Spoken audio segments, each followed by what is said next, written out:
யோசுவாவின் புஸ்தகம் 1ஆம் அதிகாரம் 5ஆம் வசனத்திலிருந்து 9ஆம் வசனம் முடிய உள்ள கர்த்தருடைய நல்வார்த்தைகளை நாம் இணைந்து வாசிப்போம்.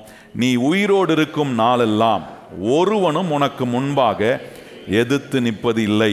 நான் மோசேவோடு இருந்தது போல உன்னோடும் இருப்பேன். நான் உன்னை விட்டு விலகுவதும் இல்லை, உன்னை கைவிடுவதும் இல்லை. பலன் கொண்டு திட மனதாயிரு. இந்த ஜனத்தின் பிதாக்களுக்கு நான் கொடுப்பேன் என்று ஆணையிட்ட தேசத்தை நீ அவர்களுக்கு பங்கிடுவாய்.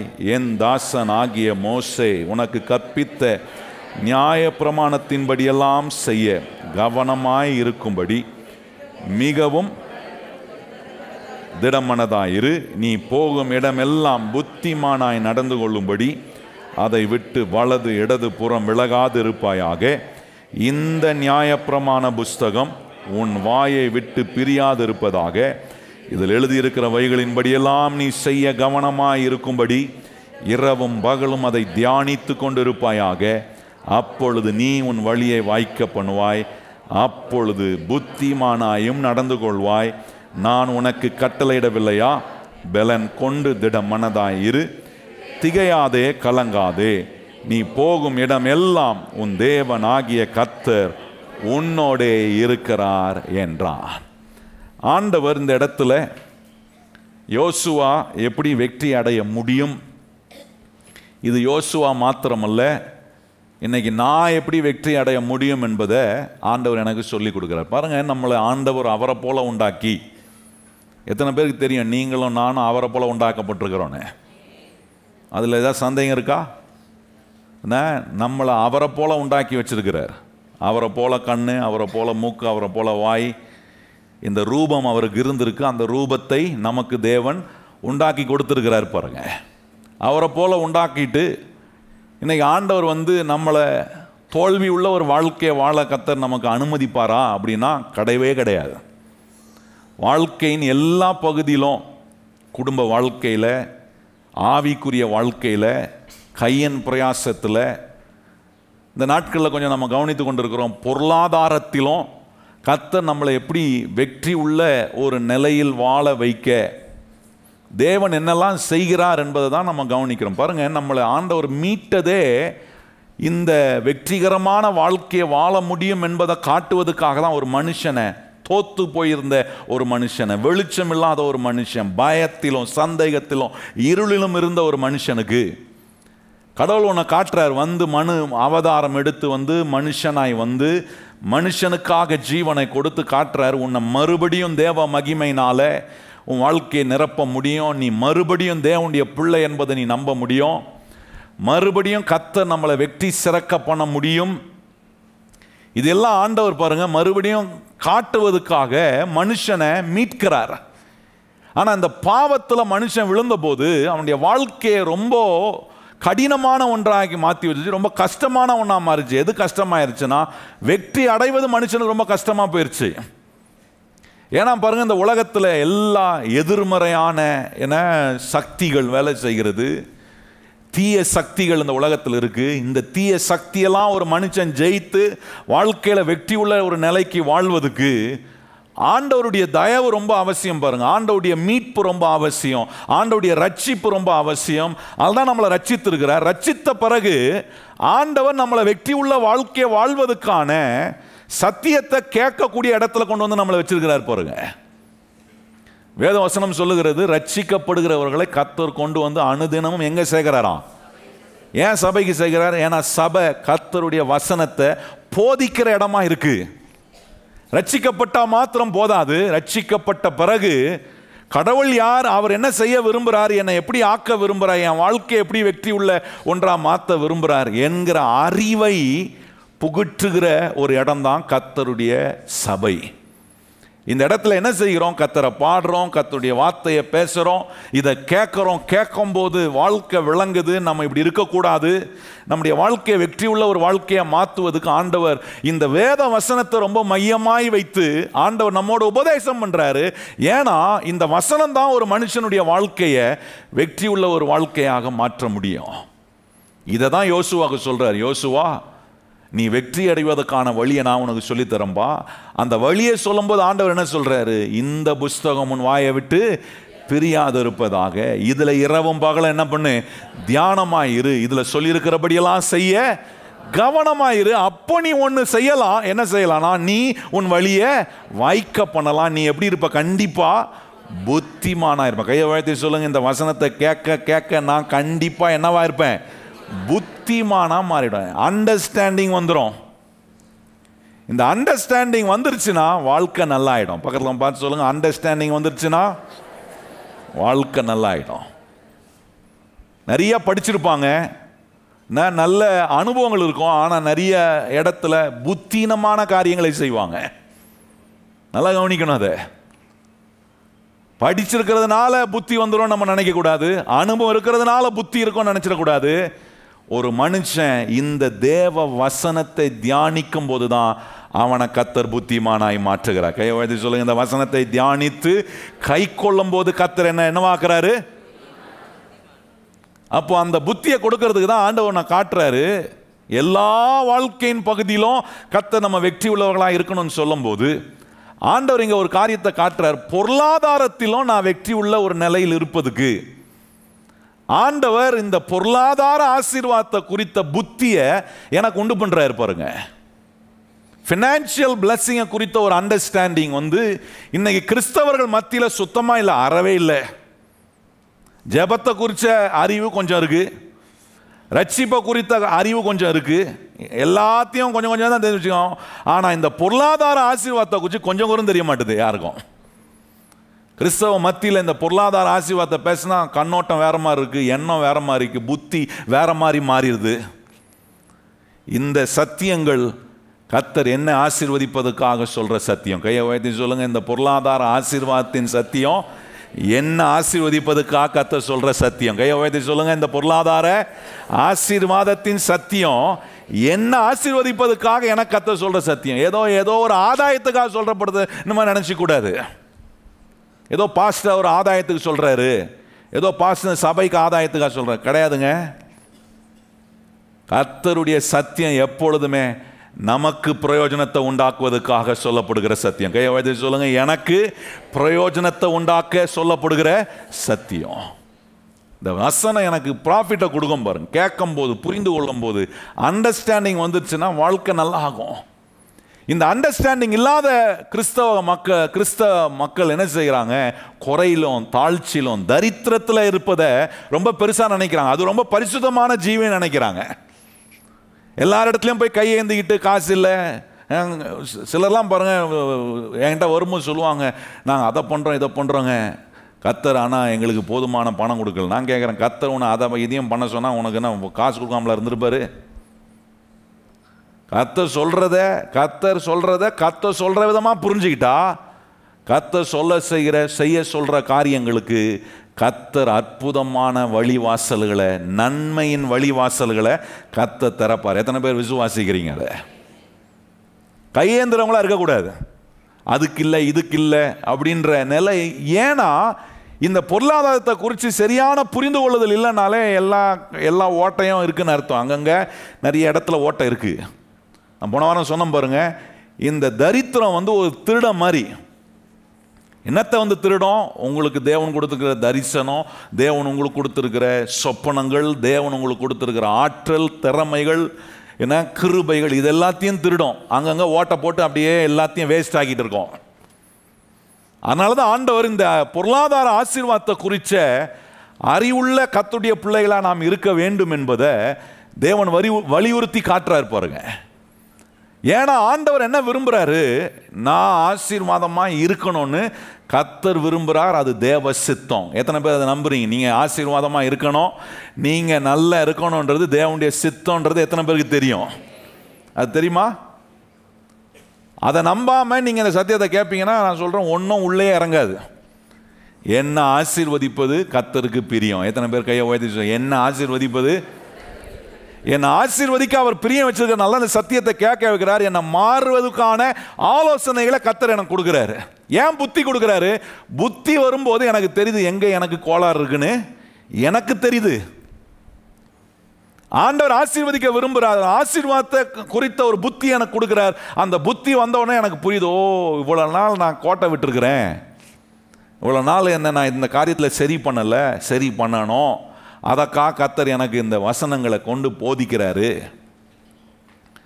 அப்போ ஆண்டவர் நம்மளை வேதத்தில் நீங்கள் கவனிச்சு பாருங்க, ஏராளமான இடத்துல கர்த்தர் இந்த பொருளாதார நெருக்கடிக்குள்ள போன அநேக மக்களை ஆண்டவர் ஆசீர்வாதமாக மாற்றினதை நம்ம வேதத்தில் பார்க்குறோம். உதாரணம் ஈசாக்கு பாருங்க. ஈசாக்கு பஞ்சத்தில் இருந்தான். ஆனால் பஞ்சத்தில் இருந்த ஈசாக்கு அவன் விதைத்த போது ஆண்டவர் அந்த பஞ்சத்தில் கூட அவனை ஆண்டவர் நிறைவாக ஆசீர்வதித்தார். வேதம் சொல்கிறது, அந்த பஞ்ச காலத்தில் அவன் கர்த்தரை நம்பி விதைத்தான். அந்த வருஷத்தில் கர்த்தர் என்ன மடங்கு கொடுத்தாரா? 100 மடங்கு கொடுத்தார். 100 மடங்கு மாத்திரம் கொடுக்கலங்க, அவனை வர வர விருத்தி அடைந்து மகா பெரியவனாய் கர்த்தர் மாட்டினான். எந்த அளவுக்கு மகா பெரியவனானா, பெலிஸ்தியர்கள் என்ன அவனை பார்த்து பொறாமைப்படக்கூடிய விதத்தில் ஆண்டவர் அப்படிப்பட்ட ஒரு பெரிய அளவுக்கு கர்த்தர் அவனை ஆசீர்வதிச்சார். ஏன்னா இந்த ஈசாக்குக்கு தேவனுடைய சத்தத்தை புரிந்து கொள்ளவும் கீழ்ப்படியவும் புத்தி இருந்துச்சு. நல்ல கவனிங்கள். எலிஷா இடத்துல ஒரு ஏழை விதவை போய் சொல்றா, கடன்காரன் வந்துட்டான், எனக்கு இருக்கிற 2 பிள்ளைய பிடிச்சிட்டு போ வந்துட்டான், என்ன செய்வதுன்னு தெரியல. அப்ப எலிஷா கேட்கிறார், உங்ககிட்ட என்னமா இருக்கு? என்ன கொஞ்சம் என்ன இருக்கையா அப்படின்றா. அப்ப அவர் சொல்றாரு, போய் ஆயலாம் இடத்துல போய் எல்லாம் பாத்திரத்தை கேட்டு வாங்கி வீட்டில் போய் நிரப்பு பாத்திரத்தை, உங்ககிட்ட இருக்கிற எண்ணெயை எடுத்து கொஞ்சம் அதில் ஊத்து. எல்லா பாத்திரமும் நிரம்புச்சா? நிரப்பினார் பாருங்க. இந்த எலிஷா சொன்ன வார்த்தையை இந்த சகோதரி நம்பி செயல்பட்டதினால ஏற்பட்ட மாற்றங்கள். அப்ப இதெல்லாம் நமக்கு பெரிய சான்றிதழ் பாருங்க. ஒன்னும் இல்லாத நிலையிலிருந்து கூட கர்த்தர் அற்புதமான பெருக்கத்தை உண்டாக்கி காட்டியிருக்கிறார். அப்போ நான் சொல்கிறேன், இன்னைக்கு நீங்கள் ஒரு மாதிரி ஒரு சின்ன நிலையில் சிறுகிற நிலையில் இருந்தாலும் அந்த சிறுகிற நிலையிலிருந்து இன்னைக்கு கொஞ்சம் கர்த்தர் சொல்கிறத காது கொடுத்து கேட்டு அதை விசுவாசித்து அதை நம்பி நீங்கள் செயல்படும் போது நான் சொல்கிறேன், அன்றைக்கு உண்மை உள்ளவராய் இருந்த கர்த்தர் இன்றைக்கும் உண்மை உள்ள தேவனாய் இருப்பதை அவர் நிரூபிக்க அவர் ஒருபோதும் தவறினதே கிடையாது. நான் புரிஞ்சுக்கிறதுக்கு தான் தவறிக்கிறேன். நிறைய காரியம் தவறி போகுது. ஏன்னா நான் புரிந்து கொள்வதில் ரொம்ப ரொம்ப வீக்காக இருக்கிறேன். அதனால தான் ஆண்டவர் மறுபடியும் எடுத்து இந்த சத்தியங்களை நமக்கு போதிக்கிறார். போன வாரம் உங்களுக்கு காண்பித்தம் பாருங்க, 1 ராஜாக்கள்ல 17ஆம் அதிகாரம். அந்த சம்பவத்தில் நிறைய இருக்குது சொல்ல வேண்டியது. ஆகவே அதை இன்னும் கொஞ்சம் நம்ம தியானிக்கணும். ஆண்டவர் அங்கே பாருங்க, 1 ராஜாக்கள் 17ஆம் அதிகாரத்தில் தேவன் என்ன செய்கிறாரு? பொருளாதார விடுதலை உண்டு பண்ண ஒரு பொருளாதார இரட்சகராய் இந்த எலியாவை கர்த்தர் இந்த சாரிபாத் ஊர் விதவை கிட்ட அனுப்புறாரு. எலியா இந்த சாரிபாத் ஊர் விதவைக்கு எப்படி இருக்கிறான்னா, பொருளாதார இரட்சகரா இருக்கிறான். நல்லா கவனிங்க. ஏன் எலியா இந்த இடத்துல பொருளாதார இரட்சகரா இருக்கிறார்னா, எலியாவிடத்துல தேவனுடைய வார்த்தை இருக்கு.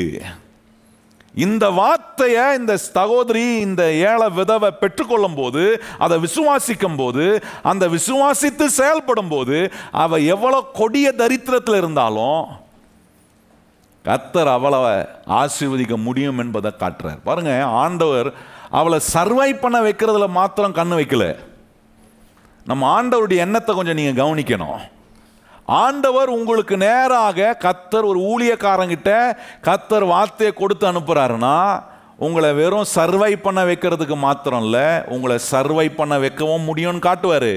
உங்களை ஆண்டவர் ஃப்ளரிஷ் பண்ண முடியுன்றதையும் காட்டுவார். எத்தனை பேர் நம்புறீங்க? கர்த்தர் என்னை சர்வை பண்ண வைப்பார், என்னை ஃப்ளரிஷ் பண்ணவும் கர்த்தர் வைப்பார். எத்தனை பேர் அதை விசுவாசிக்கிற? கர்த்தருடைய பிள்ளை கையை உயர்த்தி சொல்லுங்க. கர்த்தருடைய வார்த்தை வரும்போது நான் சர்வைவும் ஆகிறேன், நான் ஃப்ளரிஷும் ஆகிறேன்.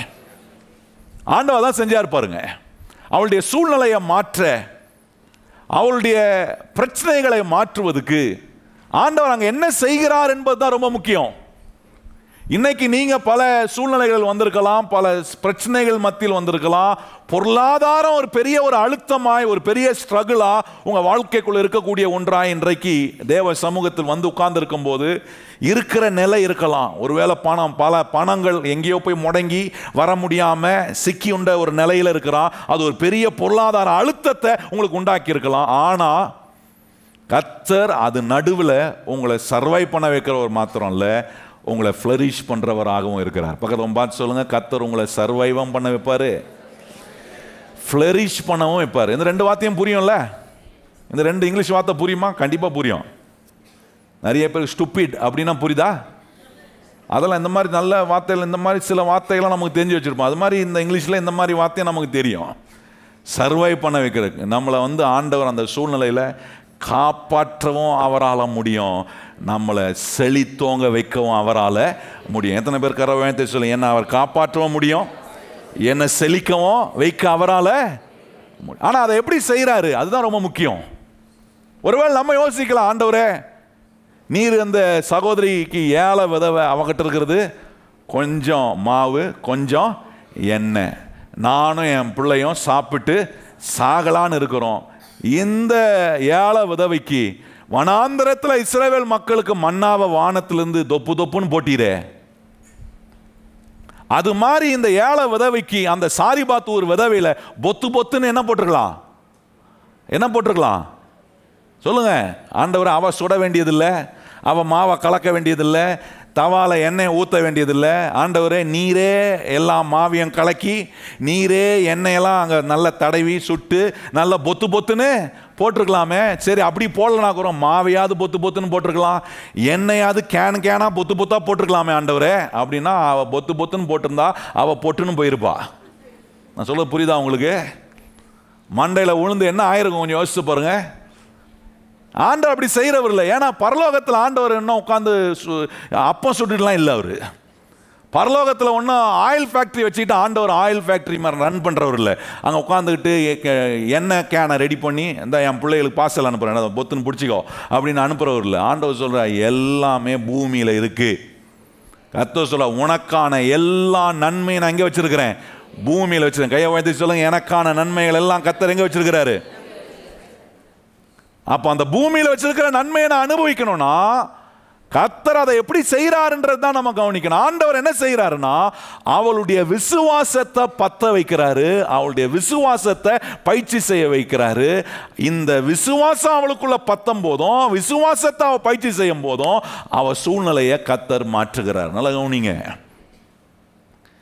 இந்த எலியாவை ஆண்டவர் அவகிட்ட அனுப்புனதனுடைய நோக்கமே அவளுடைய விசுவாசத்தை பத்த வைக்க, அவளுடைய ஃபெய்த்தை ஆண்டவர் என்ன பண்ண வைக்கிறாருன்னா இக்னைட் பண்ண வைக்க விரும்புகிறார், பத்த வைக்க விரும்புகிறார்.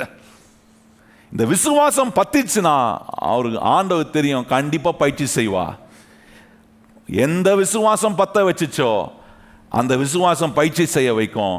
எந்த விசுவாசத்தை பயிற்சி செய்கிறாங்களோ அந்த விசுவாசம் கண்டிப்பாக சூழ்நிலைகளை மாற்றும் என்பது தேவன் அறிந்ததுனால சரியான நேரத்தில், அதான் ரொம்ப சிறப்பான காரியம், சரியான நேரத்தில் ஆண்டவர் இந்த எலியாவை இந்த சாரிபாத் ஒரு விதவைகிட்ட அனுப்புகிறாரு.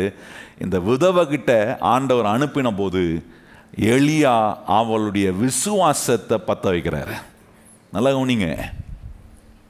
இன்னைக்கு நிறைய பேர் எதையோ பற்ற வச்சுட்டு இருக்கிறோம் நம்ம. நல்லா கவனிக்கிறீங்களா? இங்கேருந்து போய் அந்த வீட்டில் எதையாவது பற்ற வைக்கிறது, இங்கேருந்து ஊருக்கு போய் அங்கே பற்ற வச்சுட்டு வர்றது, இங்கேருந்து ஃபோனை எடுத்து இந்த தீவுலேருந்து அந்த தீவுக்கு என்ன பண்ணுறது, பற்ற வைக்கிறது. ஆனால் ஆண்டவர் சொல்ல, அதெல்லாம் பற்ற வைக்கிறத நிறுத்திட்டு உனக்குள்ளே பற்ற வேண்டிய, இக்னைட் ஆக வேண்டிய விசுவாசத்தை பற்றி எரிய வைப்பீங்கன்னா நான் சொல்கிறேன் கர்த்தர் உங்கள் சூழ்நிலையை மாற்றி காட்ட முடியும் என்பதை உங்கள் வாழ்க்கையில் அவர் நிரூபிக்க உண்மை உள்ள தேவனாக இருக்கிறார். எத்தனை பேர் விசுவாசிக்கிறீங்க? இப்போ இது எப்படி நடக்கும் அதுதான் நம்ம கவனிக்கணும்.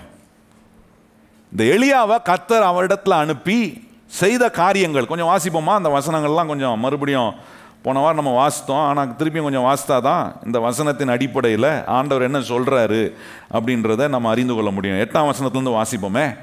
ஆண்டவர் என்ன செய்கிறார்? இந்த விசுவாசத்தை அவளுக்குள்ள பற்றி வைக்க, எந்த விசுவாசம் அவளுக்குள்ள பற்றிச்சோ அந்த விசுவாசத்தை அவள் பயிற்சி செய்யணும். இந்த பத்தின விசுவாசமோ பயிற்சி செய்த விசுவாசம் தான் அவன் சூழ்நிலையை மாற்ற போகுது, வேற எதுவும் மாற்ற போறது இல்லை. ஆண்டவர் அதை தாங்க செய்கிறார். அதுக்கு தான் இந்த எலியாவை தேவ வார்த்தையை கொடுத்து இந்த சாரிபாத் ஊர்வதை அனுப்பும் போது எலியாவை ஒரு இரட்சகனாய், பொருளாதார இரட்சகனாய் அவனை அனுப்புகிறார். நல்லா கவனிங்கள். அங்க பாருங்க 8ஆம் வசனம் வாசிப்போம். அப்பொழுது கர்த்தருடைய வார்த்தை அவனுக்கு உண்டாயிற்று. அவர், நீ எழுந்து சீதோனுக்கு அடுத்து சாரிபாத்தூருக்கு போய் அங்கே தங்கியிரு, உன்னை பராமரிக்கும்படி அங்கே இருக்கிற ஒரு விதவைக்கு கட்டளையிட்டேன் என்றார். அப்படியே அவன் எழுந்து சாரிபாத்துக்கு போனான். அந்த பட்டணத்தின் ஒளிமுக வாசலுக்கு அவன் வந்தபோது அங்கே ஒரு விதவை விறகு பொறுக்கி கொண்டிருந்தால், அவன் அவளை பார்த்து கூப்பிட்டு, நான் குடிக்கிறதுக்கு கொஞ்சம் தண்ணீர் ஒரு பாத்திரத்திலே எனக்கு கொண்டு வா என்றான். கொண்டு வர அவள் போகிற போது அவன் அவளை நோக்கி கூப்பிட்டு, கொஞ்சம் அப்பமும் உன் கையிலே எனக்கு கொண்டு வா என்றான். அதற்கு அவள், பானையில் ஒரு பிடி மாவும் கலசத்தில் கொஞ்சம் எண்ணெயுமே அல்லாமல் வேறே என்னிடத்தில் ஒன்றும் இல்லை என்று உம்முடைய தேவனாகிய கர்த்தருடைய ஜீவனை கொண்டு சொல்லுகிறேன். இதோ நானும் என் குமாரனும் சாப்பிட்டு செத்து போக அதை எனக்கும் அவனுக்கும் ஆயத்தம் படுத்துகிறதுக்கு 2 விறகை பொறுக்குகிறேன் என்றாள்.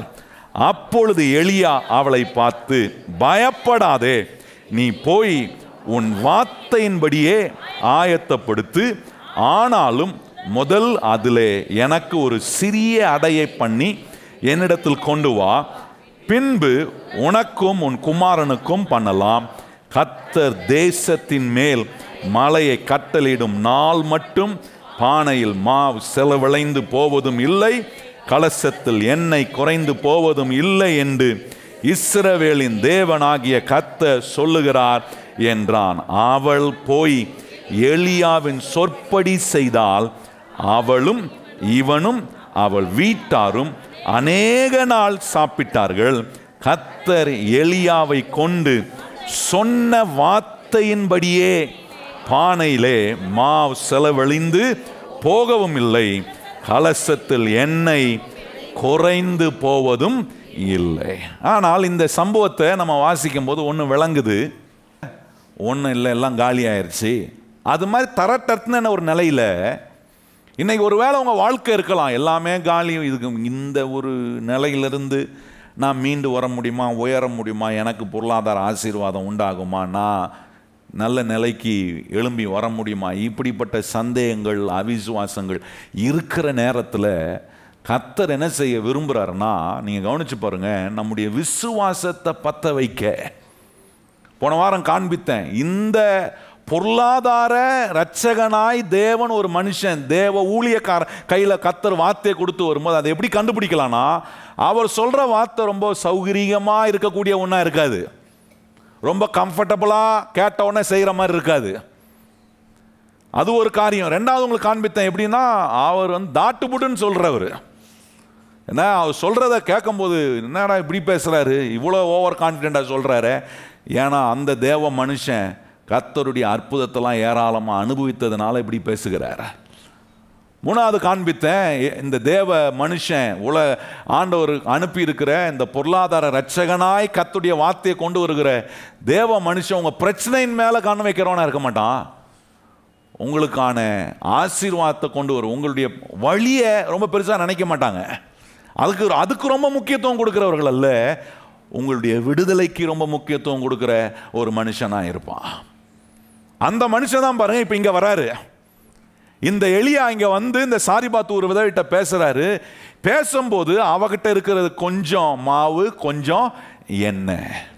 இன்னைக்கு ஒருவேளை கர்த்தருடைய சமூகத்துக்கு வந்து தேவ சமூகத்தில் கர்த்தருடைய வார்த்தையை கேட்குற இன்னைக்கு உங்கள் நிலை கொஞ்சம் தான் இருக்கு. மாத கடைசி வர பார்த்தீங்களா, ஏன்னா ஆட்டோமேட்டிக்காக என்ன சொல்லுவோம், ஒன்றும் இல்லைங்க, எல்லாம் மாதம் பிறந்தாதான் வாழ்வு பிறக்கோங்க அப்படின்வாங்க பாருங்க. நான் சொல்கிறேன், கர்த்தர் உங்களை ஆசீர்வதிச்சா ஒவ்வொரு நாளும் வாழ்ந்திருக்க கர்த்தர் கிருபை செய்வார். கையை உயர்த்தி சொல்லுங்க, கர்த்தர் என்னை ஆசீர்வதிக்கும் போது ஒவ்வொரு நாளும் வாழ்ந்திருப்பேன். சொல்லுங்க, வாயத்திறந்து எப்படி இருப்பேன்? இதெல்லாம் நம்பணும். இந்த நம்பிக்கையை உண்டாக்குறதுக்கு தான் இந்த பிரசங்கியாரை கர்த்தர் என்ன பண்ணியிருக்கிறாரு, வார்த்தையை கொடுத்து அனுப்பிச்சிருக்கிறார் உங்களுக்கு முன்பாக. இந்த எலியா பாருங்க எப்படி இருந்திருக்கும், அவன் எவ்வளோ சோர்வில் இருந்திருப்பா யோசிச்சு பாருங்க. கடைசி மாவையும் கடைசி கொஞ்சம் எண்ணெயை வச்சு அப்பத்தை சுட்டு சாகலான்னு இருக்கிறவகிட்ட என்ன நம்பிக்கை எதிர்பார்க்க முடியும்? நான் கேட்குறதுனால கவனிச்சு பாருங்க. அவளுக்கு என்ன நம்பிக்கை இருக்கும்?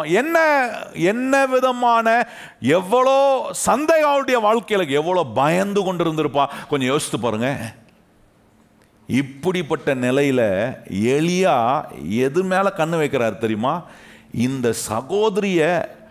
சகோதரிக்குள்ள இருக்கிற விசுவாசத்தை நான் எப்படி பத்த வைக்கலாம், அதுக்கு தானே என்ன ஆண்டவர் இந்த இடத்துல அனுப்பியிருக்கிறார். வார்த்தையை கொடுத்து அனுப்பியிருக்கிறாரே, எனக்கு ஏராளமான அற்புதங்களை செஞ்சிருக்கிறாரே. எனக்கு ஆண்டவர் அற்புதம் செஞ்சவர், இந்த சகோதரிக்கும் அற்புதம் செய்வார், இவளையும் வாழ வைத்து காட்டுவார். இவளுக்கு இருக்கிற ஒரே ஒரு தடை அவளுடைய அவிசுவாசம், அவளுடைய பயம், அவளுடைய நம்பிக்கையற்ற நிலை. எலியாவுக்கு தெரியுது. அவளுக்கு எலியா தான் கண்ணு முன்னாடி பார்க்கிறாரு. என்ன பார்க்கிறாருன்னா, கர்த்தர் செய்ய போற அற்புதத்தை தான் கண்ணு முன்னாடி பார்க்கிறாரு.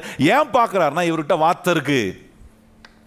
இந்த சகோதரிக்கு என்ன நடக்க போகுது, என்ன செய்ய போகிறா என்கிற வார்த்தை இவகிட்ட இந்த தேவ மனுஷன்கிட்ட இருக்கிறதுனால, இந்த தேவ மனுஷனுடைய கண் முன்பாக என்ன இருக்குன்னா, அவளுக்கான அற்புதத்தை இந்த தேவ மனுஷன் பார்க்கிறாரு. ஆனா அவ என்ன பார்க்கிறா? என்கிட்ட இருக்கிற கொஞ்சம் எண்ணெய், கொஞ்சம் மாவு. நல்லா கவனிங்க. இப்படி பார்க்கிறவளை என்ன செய்ய வைக்க வேண்டிய ஒரு பொறுப்புல இந்த ஊழியக்காரன் இருக்கிறானா, அவளை கர்த்தருடைய வார்த்தை விசுவாசத்தை வைக்கணும்.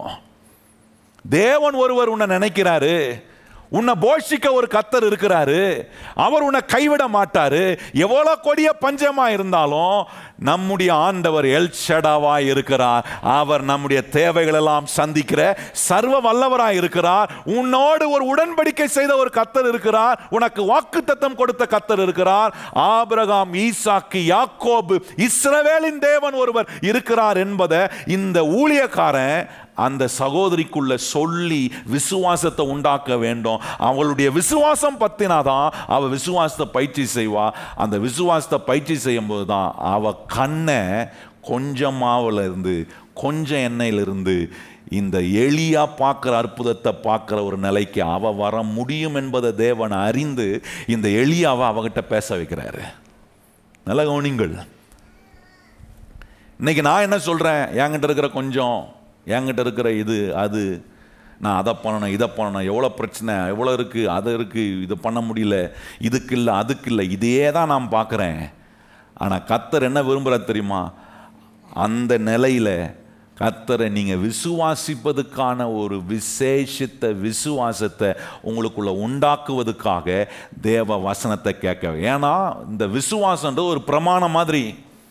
இந்த விசுவாசத்தின் பிரமாணம் வேலை செஞ்சுச்சுன்னா பொருளாதாரம் ஆசீர்வாதம் ஒரு பிரச்சனையே கிடையாது. அந்த விசுவாசத்தின் பிரமாணம் வேலை செய்யறதுக்கு என்ன செய்யணும்னா, இவ பயத்திலே இருந்தா, இவ சந்தேகத்திலே இருந்தா, இவ நம்பிக்கையற்ற நிலையிலே இருந்தா, இவ கடைசி வரைக்கும் எதை வச்சே முடிவு பண்ணிடுவானா, கொஞ்சம் மாவு கொஞ்சம் எண்ணெய், இந்த எண்ணத்தை விட்டு அவ வெளியே வர மாட்டா.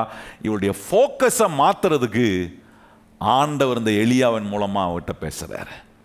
நல்ல கவனிங்கத்துடைய பிள்ளைகளே, இன்றைக்கு ஆண்டவர் இந்த காலை வேளையில் உங்களோட பேசுகிறார். இந்த விசுவாசம் உங்களுக்குள்ள பத்தோன்னா, தேவனுடைய வார்த்தையை கேட்கும்போது உங்கள் இருதயம் கொழுந்து விட்டு எரியும்.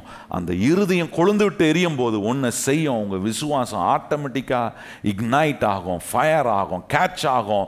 உங்களை ஆண்டவருடைய வார்த்தையின் மேலே நம்பிக்கை வைக்க கர்த்தர் உங்களுக்கு உதவி செய்வார். இவர் அற்புதத்தை பார்க்குறாரு. ஆனால் இந்த ஸ்திரீ, இந்த ஏழை விதவை தாங்கிட்ட இருக்கிற கொஞ்சத்தை பார்த்து கொண்டு இருக்கா.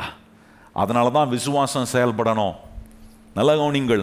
விசுவாசம் செயல்படலைன்னா, நான் சொல்கிறேன், வாழ்நாள் முழுவதும் நான் எதை தான் பார்த்துட்டு இருப்பேன்னா, என் கொஞ்சத்தையே தான் பார்த்துட்டு இருப்பேன். அந்த கொஞ்சத்தை நான் பார்த்து கவனம் செலுத்துகிற வரைக்கும் விசுவாசத்தின் பிரமாணத்தை என் வாழ்க்கையில் நான் செயல்படுத்த மாட்டேன். இந்த விசுவாசத்தின் பிரமாணம் செயல்படலைன்னா, நான் சொல்கிறேன், இந்த ஏழை விதவை இந்த எலியா சொன்ன வார்த்தையை நம்பினதினால அவள் தன்னிடத்தில் இருந்த கொஞ்சம் எண்ணெயில் அவள் சுட்ட அப்பத்தில் முதல் அப்பத்தை கொண்டு வந்து விசுவாசமாய் அவளால் கொடுக்க முடிஞ்சிச்சு. அந்த விசுவாசத்தை அவளுக்குள்ள தூண்டி விட்டதினாலே, நீ யோசிச்சு பாருங்க, இவ மாத்திரம் கொடுக்காம இந்த அற்புதம் அவளுக்கு நடந்திருக்குமா? கொஞ்சம் யோசிச்சு. அந்த கொடுக்க வைக்கிற ஒரு விசுவாசத்தை தான் கர்த்தர் உண்டு பண்றாரு. நல்லா கவனிக்கணும். இந்த கொஞ்சம் கொஞ்சோனே நான் இருப்பேனா அங்க விசுவாசத்தின் செயல் வராது. எனக்குள்ள அந்த விசுவாசத்தின் செயல் வரலனா எனக்கான அற்புதம் நடக்காது. இதெல்லாம் தேவனை அறிந்து ஆண்டவர் என்ன செய்யறாருன்னா, அவளுடைய விசுவாசத்தை தூண்டிவிட, அவளுடைய விசுவாசத்தை பத்தி வைக்க இந்த எலியாவை கொண்டு ஆண்டவர் பேசிக்கொண்டே இருக்கிறாரு. நல்ல நீங்கள் என்ன பேசுறாரு? நீ சாக போகிறது இல்லை, வாழ்வதுக்கான வசனம் உனக்கு நேராய் வருகிறது. எத்தனை பேருக்கு தெரியும் கர்த்தர் நம்மளை வாழ்வதுக்கான விதத்தில் கர்த்தர் நம்மோட இடைப்பட கையை வைத்து சொல்லுங்க, என்னை வாழ வைப்பதற்கான சத்தியத்தை கர்த்தர் அதை கேட்கும் போது விசுவாசம் வரும். நல்ல கவனிங்கள், உண்மையான விதத்தில் கர்த்தர் சொல்ற சத்தியத்தை ஆண்டவர் எனக்கு பிரயோஜனத்துக்காக சொல்றார்ன்ற நம்பிக்கை வரும்போது விசுவாசத்தின் செயல் நம்முடைய வாழ்க்கையில் காணப்படும். அப்படி காணப்படலைன்னா நான் எப்போவுமே என் பிரச்சனையே தான் பார்த்துட்டு இருப்பேன். எப்போவுமே என்கிட்ட இருக்கிற கொஞ்சம் மாவு கொஞ்சம் இதே தான் பார்த்துட்டு இருப்பேன். அதுக்கு மேலாக கர்த்தர் வச்சிருக்கிற பெருக்கம் ஆசீர்வாதம் சர்வை பண்ணுறதுக்கான வழியும் காட்டுறாரு, ஃப்ளரிஷ் பண்ணுறதுக்கான வழியும் காட்டுறாரு. அதை பார்க்குற எண்ணம் எனக்கு வராத வரைக்கும் வாழ்நாள் முழுவதும் இந்த கொஞ்சத்திலேயே வாழ்ந்து ஒரு நிறைவையும் அனுபவிக்காம, ஒருவருக்கும் நான் ஆசீர்வாதமாக இருக்க முடியாம இருக்கிற ஒரு நிலையிலேயே வாழ்கிற ஒரு மனுஷனுடைய வாழ்க்கையை கவனிச்சு பாருங்க. விசுவாசம் கண்டிப்பாக அவங்ககிட்ட பற்றி அவங்களுக்குள்ள அந்த விசுவாசம் இக்னைட் பத்திர அந்த விசுவாசம் பற்றி அவங்களுடைய விசுவாசத்தை பயிற்சி செய்தது மூலமாய் உண்டாகிற மாற்றத்தை அவர்கள் அனுபவிக்க முடியாமல் போயிடுறாங்க. என்ன பார்த்துட்டு இருக்கிறாங்க? தங்க பிரச்சனையே. நல்லா கவனிங்க, இன்னைக்கு உங்களுக்கு பல தேவைகள் இருக்கலாம், பல காரியங்களை செய்யக்கூடிய கமிட்மெண்ட்டில் இருக்கலாம், பல காரியங்களுக்கான செட்டில்மெண்ட் பண்ண வேண்டிய காரியங்கள் இருக்கலாம். ஆனால் என் கண்ணை கொண்டு போய் நான் எது மேலே வைக்கணும்னா, எனக்கு இருக்கிற தேவை, எனக்கு இருக்கிற காரியம் இல்லை, கர்த்தர் சொல்கிறதை நான் நம்புகிற நிலையில் நான் என் கண்ணை கர்த்தர் மேலே வைப்பேனா நிச்சயமாய் என்னுடைய சூழ்நிலையில் எனக்கு ஒரு புதிய அற்புதத்தை செய்து காட்ட கர்த்தர் அவர் இன்றைக்கும் உண்மை உள்ளவராக இருக்கு. எத்தனை பேர் நம்புறீங்க? இன்றைக்கும் அவர் எப்படி இருக்கிறாரு? நிச்சயமாக செய்வார். என் பிரச்சனையே பார்த்துருந்தோன்னா நம்ம எப்படின்னா மண்ணையே பார்த்துருக்கிற மாதிரி, இந்த மண்ணை பார்த்துட்டு என்ன ஆகுது, ஒன்றுமே இல்லையே, வாழ்க்கையும் எப்படியே மண்ணாக போயிடுமே. ஆனால் மண்ணுக்கு கீழே தான் கர்த்தர் எல்லா வெள்ளியும் பொன்னையும் புதையலையும் எல்லா வளனையும் எல்லா ரிசோர்ஸையும் பூமிக்குள்ளே தான் கர்த்தர் வச்சிருக்கிறாரு. ஆனால் நான் எதை தான் பார்க்குறேன்? மண்ணையே பார்த்துட்டு இருக்கிறேன். வாழ்க்கையும் மண்ணாகுது, எண்ணமும் மண்ணாக தான் இருக்குது. ஏன்னா என் பிரச்சனை, என் தேவை, என்கிட்ட இருக்கிற கொஞ்சம், என்கிட்ட இருக்கிற எல்லாமே கொஞ்சம் கொஞ்சம் தானே இருக்குது. இன்னும் இந்த கொஞ்சம் காலி ஆயிடுச்சுன்னா என்ன பண்ணுவேன்? இதே தான் யோசிக்கிறேன் ஒழிய அதுக்கு அப்பாற்பட்டு கர்த்தர் எனக்கு செய்ய போகிற அற்புதம், கர்த்தர் எனக்கு உண்டாக்க போகிற அற்புதமான வழிகள். இந்த ஸ்திரீனிடத்தில் இருந்த ஒரு பிரச்சனை பாருங்க, அவள்கிட்ட இருக்கிற பிரச்சனை இந்த எலியா பார்க்குறாரு. விசுவாசம் தான் ப்ராப்ளம். இந்த விசுவாசத்தை தூண்டுறதுக்கு, இந்த விசுவாசத்தை பத்த வைக்கிறதுக்கு இந்த மனுஷன் சொன்ன ஒரு வார்த்தை, போ நீ சொன்னபடியே செய். ஆனால் சுடுகிற முதல் அடையில் ஒரு அப்பத்தை எனக்கு கொண்டு வா என்று சொன்ன வார்த்தைக்கு அவ கீழ்ப்படிந்த வேதம் சொல்லுகிறது. எலியா சொன்னபடி, அந்த வார்த்தை வருது பாருங்க அங்கே 15ஆம் வசனத்தில் பாருங்க, அவள் போய் எலியாவின் சொற்படி, இந்த எலியாவின் சொற்படி செய்யறதுக்கு அவளால் முடிஞ்சது காரணம் என்ன தெரியுமா? அவ விசுவாசிச்சா. இப்போ அவளுக்குள்ள இருந்த பயம், அவளுக்குள்ள இருந்த சந்தேகம், அவளுக்கு இருந்த என்ன நம்பிக்கையற்ற நிலைய ஆண்டவர் இந்த எலியாவின் மூலமா பேச. ஏன்னா அதுக்கு முன்னாடி சொல்றா பாருங்க 12ஆம் வசனத்துல அவ சொல்ற வார்த்தையை பாருங்க. அங்க சொல்றா, அதற்கு அவள் பானையில் ஒரு பிடி மாவும் கலசத்தில் கொஞ்சம் எண்ணெயும் அல்லாமல் என்னிடத்தில் ஒன்றும் இல்லை என்று உம்முடைய தேவனாகிய கர்த்தருடைய ஜீவனை கொண்டு, என்ன சொல்றா பாருங்க, உம்முடைய தேவனாகிய கர்த்தருடைய ஜீவனை கொண்டு நான் சொல்றேன், என்கிட்ட கொஞ்சம் தான் இருக்கு. பார்க்கிறார் எலியா, இவளுக்குள்ள இன்னும் விசுவாசம் வரல. இவ கண்ணை இங்கே தான் வச்சிருக்கிறா. தங்கிட்ட இருக்கிற கொஞ்சம் மாவு கொஞ்சம் எண்ணெயிலேயே தன் கண்ணை வைக்கிறா. விசுவாசம் தான் பிரச்சனை. இவளுக்கு அற்புதத்தை பெற முடியாம தடையா இருப்பது எது? அவளுடைய விசுவாசம்.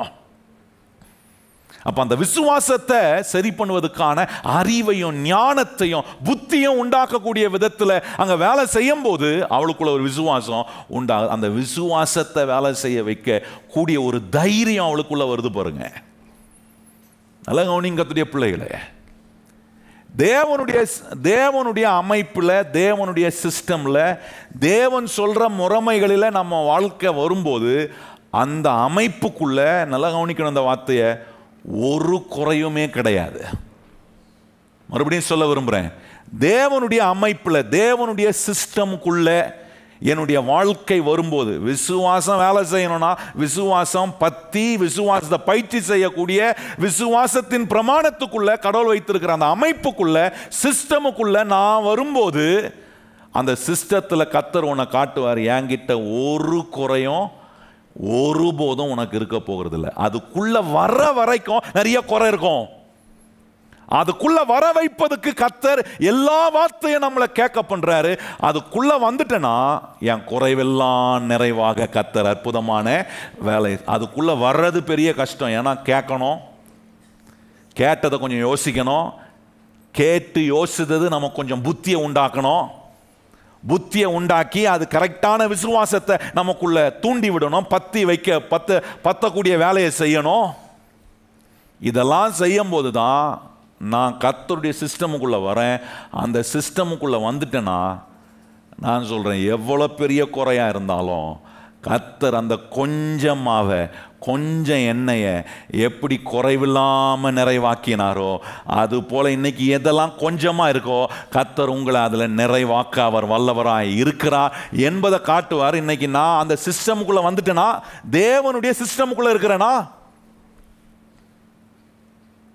ஒரு சகோதரி வந்து என்னை பார்த்து சொன்னாங்க, பாருங்க பாஸ்டர், எனக்காக 10 பேர்கிட்ட நான் சொல்லிட்டு வந்திருக்கேன் கடன் பிரச்சனைக்காக ஜெபம் பண்ணேன். நீங்கள் 11வது ஆள். நான் உங்ககிட்ட சொல்கிறேன், நீங்கள் என்ன பண்ணுங்க எனக்காக. நான் மனசுக்குள்ள நினச்சிக்கிட்டேன், இதுக்கு ஜெபம் பண்ணால் சரியாயிடுமா கடனே?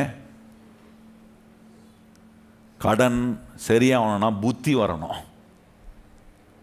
ஏன்னா அவங்க நினச்சிக்கிறாங்க கடன் ஆயிடுச்சுன்னா கர்த்தர்ட்ட போய் ஜெபம் பண்ணா நமக்கு ஆண்டவர் எல்லாத்தையும் எடுத்து கொடுத்துருவோம். ஆண்டவர் சொல்ல, என் சிஸ்டமில் கடனே இல்லையேப்பா, என்னுடைய அமைப்புக்குள்ள எந்த விதத்திலும் உனக்கு நான் எந்த விதத்திலையும் கடனாளி கிடையாதே, உன்னை கடனாளியா வைக்க மாட்டேனே. புத்தி இல்லாததுனால தேவ ஆசீர்வாதத்துக்குள்ள இல்ல, தேவனுடைய நிறைவுக்குள்ள நம்முடைய வாழ்க்கை வராதனால போய் எல்லாத்திலையும் சிக்கிக்கிறேன். பல காரியங்களுக்குள்ள சிக்கி வாழ்க்கையை குறைவுள்ளதாக்கி கொஞ்சத்திலே இருக்கக்கூடிய ஒரு நிலையில என்ன நான் தள்ளிக்கொள்றேன். நல்ல கவனிங்க கர்த்தருடைய பிள்ளைகளே, கர்த்தர் என்னை நிறைவாக்க அவர் சித்தம் வச்சிருக்கிறார். எத்தனை பேருக்கு தெரியும் கர்த்தர் என்னை நிறைவாக்க சித்தமும் அவர்கிட்ட இருக்கு, திட்டமும் அவர்கிட்ட இருக்கு. அந்த சித்தத்தையும் திட்டத்தையும் தான் இன்னைக்கு சொல்லி கொடுக்குறாரு. உன் விசுவாசம் பத்தணும். எந்த விசுவாசத்தை கர்த்தருடைய வசனம் பத்த வைக்குதோ அந்த விசுவாசத்தை பயிற்சி செய்யணும். பயிற்சி செய்யும் போது தேவ சிஸ்டத்துக்குள்ளே வரேன். தேவ சிஸ்டத்துக்குள்ளே வந்தால் குறைவே கிடையாது. குறை உள்ள என்னுடைய வாழ்க்கையை கூட கர்த்தர் நிறை உள்ளதாய் மாற்றுகிற வேலையை ஆண்டவர். தேவனுடைய சிஸ்டம் என்ன? இந்த விசுவாசம் எப்படி வேலை செய்யும்? இந்த விசுவாசம் எப்படி எனக்குள்ள விசுவாசம் வேலை செய்யுதுன்னா, நான் கர்த்தருடைய வார்த்தையை கேட்டுட்டேன், அந்த வார்த்தை எனக்குள்ள விசுவாசத்தை பற்ற வைக்குது. பற்ற வச்சிருச்சுன்னா இங்கே எலியா சொல்றா பாருங்க, அவள் போய் எலியாவின் சொற்படியே அவள் என்ன பண்ணாலாம் செய்தாலும். அந்த வாசனை வாசிங்க மறுபடியும் எல்லாரும் 15ஆம் வசனம் சொல்லியிருக்கு பாருங்க. அவள் போய் எலியாவின் சொற்படியே செய்தால் அவளும் இவனும் அவள் வீட்டாரும் அநேக நாள், எல்லாம் சொல்லுங்க அந்த வார்த்தை, எத்தனை நாள்? ஏதோ ஒரு நாள் சாப்பிட்டாங்கோ, ஏதோ என்னைக்கோ எனக்கு ஒரு அற்புதம், எனக்கு ஆண்டவர் என்னைக்கு அற்புதம் தெரியுமா, அதுக்கப்புறம் ஒரு அற்புதத்தையும் நாம் பார்க்கல கிடையாது. இங்கே சொல்லியிருக்கோம் அநேக நாள். சொல்லுங்க வாய் திறந்து. அதை நான் எப்படி சொல்ல வருவேன்? ஜீவன் உள்ள நாளெல்லாம் திருப்தியாய் கர்த்தர் என்னை வாழ வைக்க. எத்தனை பேர் அப்படி இருக்கணும் விரும்புங்க? திருப்தியாய். அநேக நாளை நான் எப்படி சொல்ல விரும்புகிறேன்? திருப்தியாய் வாழ்நாள் முழுவதும் தேவனுடைய வார்த்தையை கேட்டு அந்த வார்த்தை உங்களுக்குள்ள விசுவாசத்தை பத்த வைக்கணும். நான் சொல்றேன் குறைவில்லை, திருப்தி. விசுவாசம் உங்களுக்குள்ள பத்திருச்சு, இக்னைட் ஆயிருச்சு உங்க ஃபெய்த். அந்த எந்த வார்த்தை, தேவ வார்த்தை உங்களுக்குள்ள விசுவாசத்தை பத்த வச்சுச்சோ அந்த விசுவாசத்தை இப்போ நீங்கள் பயிற்சி செய்யும் போது உங்ககிட்ட இருக்கிற அந்த கொஞ்சத்தை கொடுக்கிறது உங்களுக்கு எந்த விதமான பயத்தையோ சந்தேகத்தையோ நம்பிக்கையற்ற நிலையை உங்களுக்குள்ள உண்டாக்காது. ஆனால் இந்த பயமோ சந்தேகமோ நம்பிக்கையற்ற நிலையில அந்த கொஞ்சத்தை நீங்க கொடுக்கும்போது அது இன்னும் பயங்கரமான திகிலை தான் உண்டாக்கும். இங்க பாருங்க, இந்த சகோதரி தாங்கிட்ட இருந்த அந்த கொஞ்சத்தை இந்த எலியா சொன்ன வார்த்தையின்படி செஞ்சதுனால எந்த திகிலும் அவளுக்கு இல்லை, எந்த பயமும் இல்லை. என்ன ஆகுமோ, நம்ம எப்படி இருப்போம் அது யோசிக்கவே இல்லை. ஏன்னா விசுவாசத்தில் உங்ககிட்ட இருக்கிற கொஞ்சத்தை நீங்க கொடுக்கும்போது பயமே வராது, சந்தேகமே வராது, நம்பிக்கையற்ற. ஆனா இன்னைக்கு நமக்கு வருதா? என்கிட்ட இருக்கிறதே கொஞ்சம் தான், அந்த கொஞ்சத்தை நான் எங்கேருந்து கொடுக்கறது அப்படின்னா பயம், சந்தேகம். என்ன போகல, தேவனுடைய வார்த்தை உள்ள போகல. அந்த வார்த்தை என்ன மாதிரி விசுவாசம் எனக்குள்ள பத்தி வைக்கும், அந்த பத்த வைத்த விசுவாசத்தின் அந்த செயல்களை பயிற்சி செய்ய முடியல. ஏன்னா சந்தேகமும் பயமும் நம்பிக்கையற்ற நிலையிலேயே இன்னும் என் வாழ்க்கைக்குள்ள இருதயத்துக்குள்ள ஆளப்பட்டு கொண்டு இருக்கிறேன். நல்ல கவனிங்கள், இந்த விசுவாசம் தேவனுடைய வார்த்தையினால உங்களுக்கு இக்னைட் ஆயிருக்கு, பத்த வச்சிருக்கு. அந்த விசுவாசத்தை பயிற்சி செய்கிறீங்க அப்படின்னா நான் சொல்கிறேன், இன்கம்மிங்கும் அவுட் கோயிங்கும் கரெக்டாக இருக்கும். இன்னைக்கு நிறைய நேரத்தில் விசுவாசம் பத்தாமல், பேர்ன் ஆகாமல், ஃபயர் ஆகாமல், ஸ்டார்ட் ஆகாமல் இருக்கிறதுனால நிறைய கிறிஸ்தவர்கள் எதுலேயே உட்காந்துடுறாங்கன்னா இன்கம்மிங்லேயே உட்காந்துடுறாங்க, அவுட் கோயிங் போக மாட்டுது. இன்கமிங் தான், அவுட் கோயிங் வெளில.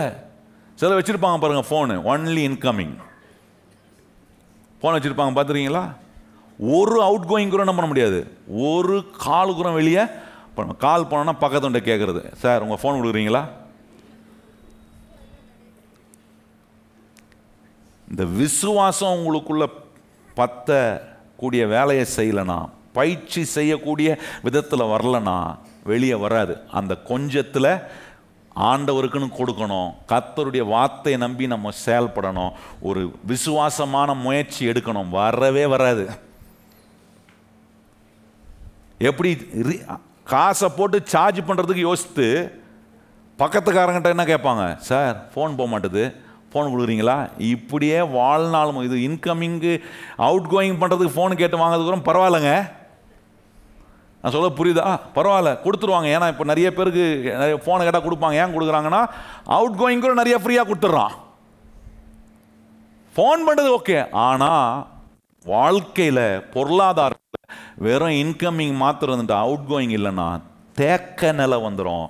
தேக்க நிலை வந்துருச்சுன்னா நான் சொல்கிறேன், பயமும் நம்பிக்கையற்ற நிலையும் வாழ்க்கை ஆள ஆரம்பிச்சிருச்சுன்னா வளர்ச்சி வரவே வராது, பொருளாதார ஆசீர்வாதம் கண்டிப்பாக வராது.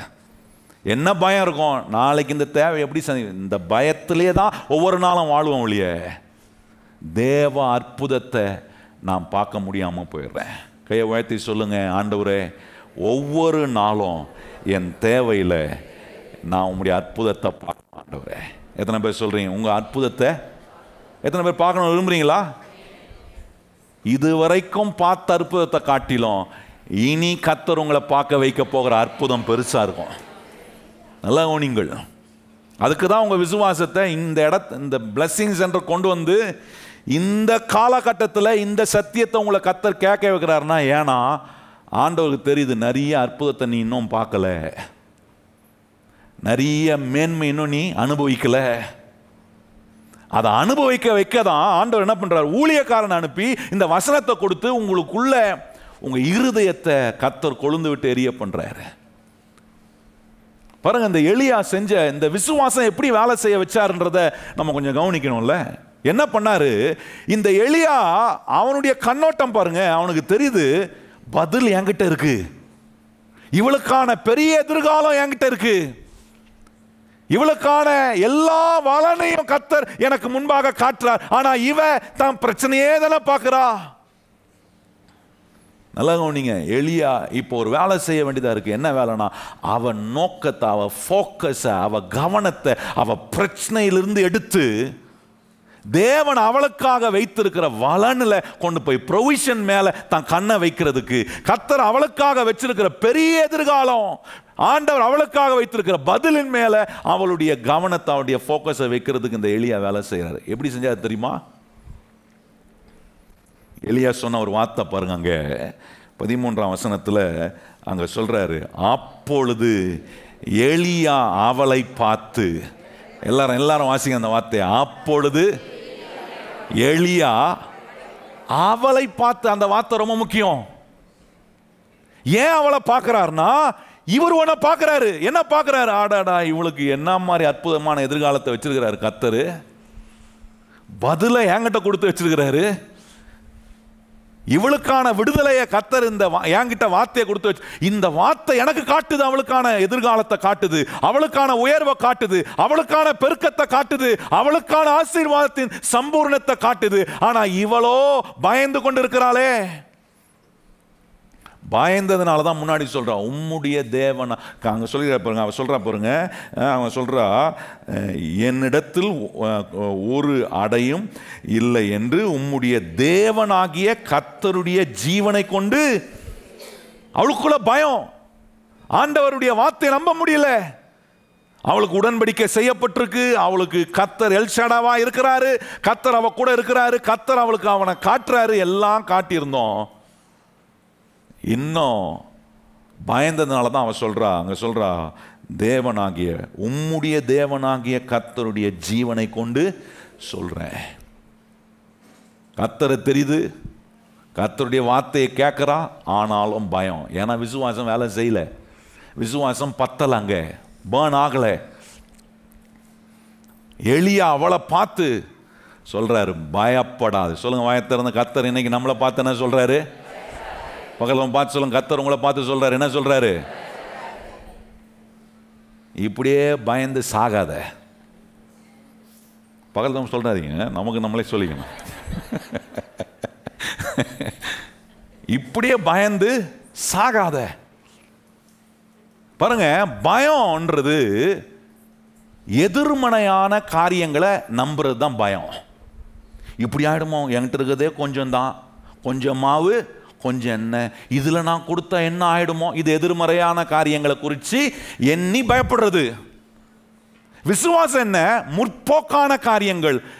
இப்படி இருந்தாலும் கர்த்தர் என்னை ஆசீர்வதிக்க அவர் வல்லவராய் இருக்கிறார். என்கிட்ட கொஞ்சம் தான் இருக்கு, ஆனா என் ஆண்டவர் இந்த கொஞ்சத்தை கூட ஆசீர்வதிக்க அவர்கிட்ட வல்லமை இருக்கு என்பதை விசுவாசிக்கிறோம். அதான் விசுவாசம். அது முற்போக்கான எப்படி வருது? சும்மா உலகத்துல சொல்ற மாதிரி பாசிட்டிவா திங்க் பண்ண எல்லாம் பாசிட்டிவ் கிடையாது. வசனத்தை நம்புறேன் நானு. என் தேவன் யாருன்னு எனக்கு தெரியும். என் தேவன் என்ன பஞ்சத்துல கூட எப்படி என்ன வாழ வைக்க முடியும் என்பது எனக்கு தெரியும். என்னுடைய பலவீனத்தில் எனக்கு அவர் பலனா இருக்க முடியும் என்பதை நான் அறிந்திருக்கிறேன். என் குறைவில் எனக்கு அவர் நிறைவை கொடுக்க முடியும் என்பதை அந்த தேவன் மேல் உள்ள நம்பிக்கையில தான் எனக்கு உண்டாவது ஒரு விசுவாசம். எலியா சொல்றாரு, பதில் என்கிட்ட இருக்குமா? உன் பெரிய எதிர்காலத்தை நான் பார்க்கிறேன். நீ வலனை பார்க்காம, ப்ரொவிஷனை பார்க்காம ப்ராப்ளமை பார்த்துட்டு இருக்கிற. கர்த்தர் நம்மளை ப்ரொவிஷனை பார்க்க வைக்க விரும்புகிறார், ப்ராப்ளம் இல்லை. கையை உயர்த்தி சொல்லுங்க, ஆண்டவரே, நான் ப்ராப்ளமை பார்க்கக்கூடாது, தேவன் கொடுக்குற ப்ரொவிஷனை பார்க்கணும். அதை பார்த்தீங்கன்னா உங்ககிட்ட இருக்கிற கொஞ்சம் அது உங்களுக்கு எந்த பயத்தையும் உண்டாக்காது, எந்த சந்தேகத்தையும், எந்த நம்பிக்கையற்ற நிலையும் அது ஒன்றை செய்ய வைக்கும். ப்ரொவிஷனை பார்த்துட்டீங்கன்னா உங்ககிட்ட இருக்கிற கொஞ்சத்திலிருந்து நீங்கள் ஆண்டவர் சொல்கிறபடி கொடுப்பதும் செயல்படுவதும் ஒரு அடி எடுத்து வைப்பதும் உங்களுக்கு ஒரு பெரிய கஷ்டமாக, பயமாக, சந்தேகமாக, நம்பிக்கையற்ற காரியமாகவே இருக்காது. எலியா சொல்றார், போதும், நீ உன் பிரச்சனையை பார்த்து பார்த்து அதில் எவ்வளோ நாள் தான் பார்த்துட்ட. யோசிச்சு பாருங்க, அந்த ஊர் பஞ்சம்னா உடனே வந்திருக்காதுங்க. கொஞ்சம் கொஞ்சமா பஞ்சமாய் எப்படி இருந்திருக்கும்? அவட்ட இருந்திருக்கும் எல்லாம் கொஞ்சம் கொஞ்சமா குறைந்து குறைந்து குறைந்து குறைந்து கடைசி என்கிற நிலைக்கு வருது. நல்லா கவனிங்க, திடீர்னு பஞ்சம் வந்துருச்சு, திடீர்னு குறைஞ்சு போயிட்டாங்க கிடையாது. மழை பெய்யல, சில வருஷமாக மழை பெய்யல, அங்கே அறுவடை இல்லை, கொஞ்சம் கொஞ்சமாக குறையுது. ரிசோர்ஸ் கொஞ்சம் கொஞ்சமாக, ப்ரொவிஷன் கொஞ்சம் கொஞ்சமாக குறையுது. எல்லாம் கொஞ்சம் கொஞ்சமாக குறைஞ்சி இப்போ கடைசி நிலைக்கு வந்துருச்சு. எலியா சொல்கிறாரு, நீ ரொம்ப நாளாக உன் பிரச்சனையே பார்த்துட்ட, ரொம்ப நாளாக குறைந்து போயிட்டே இருக்கிறது தான் பார்த்துருக்குற. நல்லா கவனிங்க, கர்த்தர் இருக்கிற உங்களுக்கு சொல்கிறாரு, நீ ரொம்ப நாளாக உங்ககிட்ட குறைந்து போயிட்டே இருக்கிறது தான் பார்த்துருக்குற. ஆனால் இனி அந்த குறைவு நிறைவாகிறத நீ பார்க்குற ஒரு நிலையில் கர்த்தர் உன்னை ஆசீர்வதிக்க இந்த வசனத்தை கேட்க வைக்கிறாரு. நல்லா கவனிங்க, எலியா சொல்றார், போதும் உன் பிரச்சனையை நீ பார்த்து ரொம்ப நாளா பார்த்துட்ட, போதும், இனிமே அதையே பார்க்காத. எப்படி பார்த்துட்டா, அதை பக்கத்தில் வச்சு பார்த்துட்ட. உனக்கு இந்த பிரச்சனையை தவிர கர்த்தர் செய்யக்கூடிய அற்புதம் எதுவுமே தெரிய மாட்டுது. ஒரு 5 ரூபாய் காயின் எடுத்துங்க, ஒரு 10 ரூபாய் காயின் எடுத்துங்க. இப்போ 20 ரூபாய் காயின்லாம் வந்திருக்கு. எடுத்து அந்த காயின் எவ்வளோ சைஸ் இருக்கும், இவ்வளோன்னு இருக்குமா? என்னங்க உங்ககிட்ட நான் என்ன காயின் எவ்வளோ சைஸ்ன்னு தான் கேட்டேன். எவ்வளோ பெருசு இருக்கும் காட்டுங்க, எவ்வளோ பெருசு இருக்கும், இவ்வளோன்னு இருக்குமா? கை காட்டுங்க, எல்லாம் காட்டுங்க, எவ்வளோ, இப்படி காட்டுங்க, இப்படி இவ்வளோன்னு இருக்குமா? இவ்வளோன்னு இருக்கிற காயினை எடுத்து இங்கே வச்சுக்கிங்க. இந்த உள்ளங்கை இருக்கு பாருங்க, இந்த இடத்துல வச்சுக்கிட்டு அந்த காயினை எடுத்துகிட்டு போய் இப்படி வச்சு பாருங்க.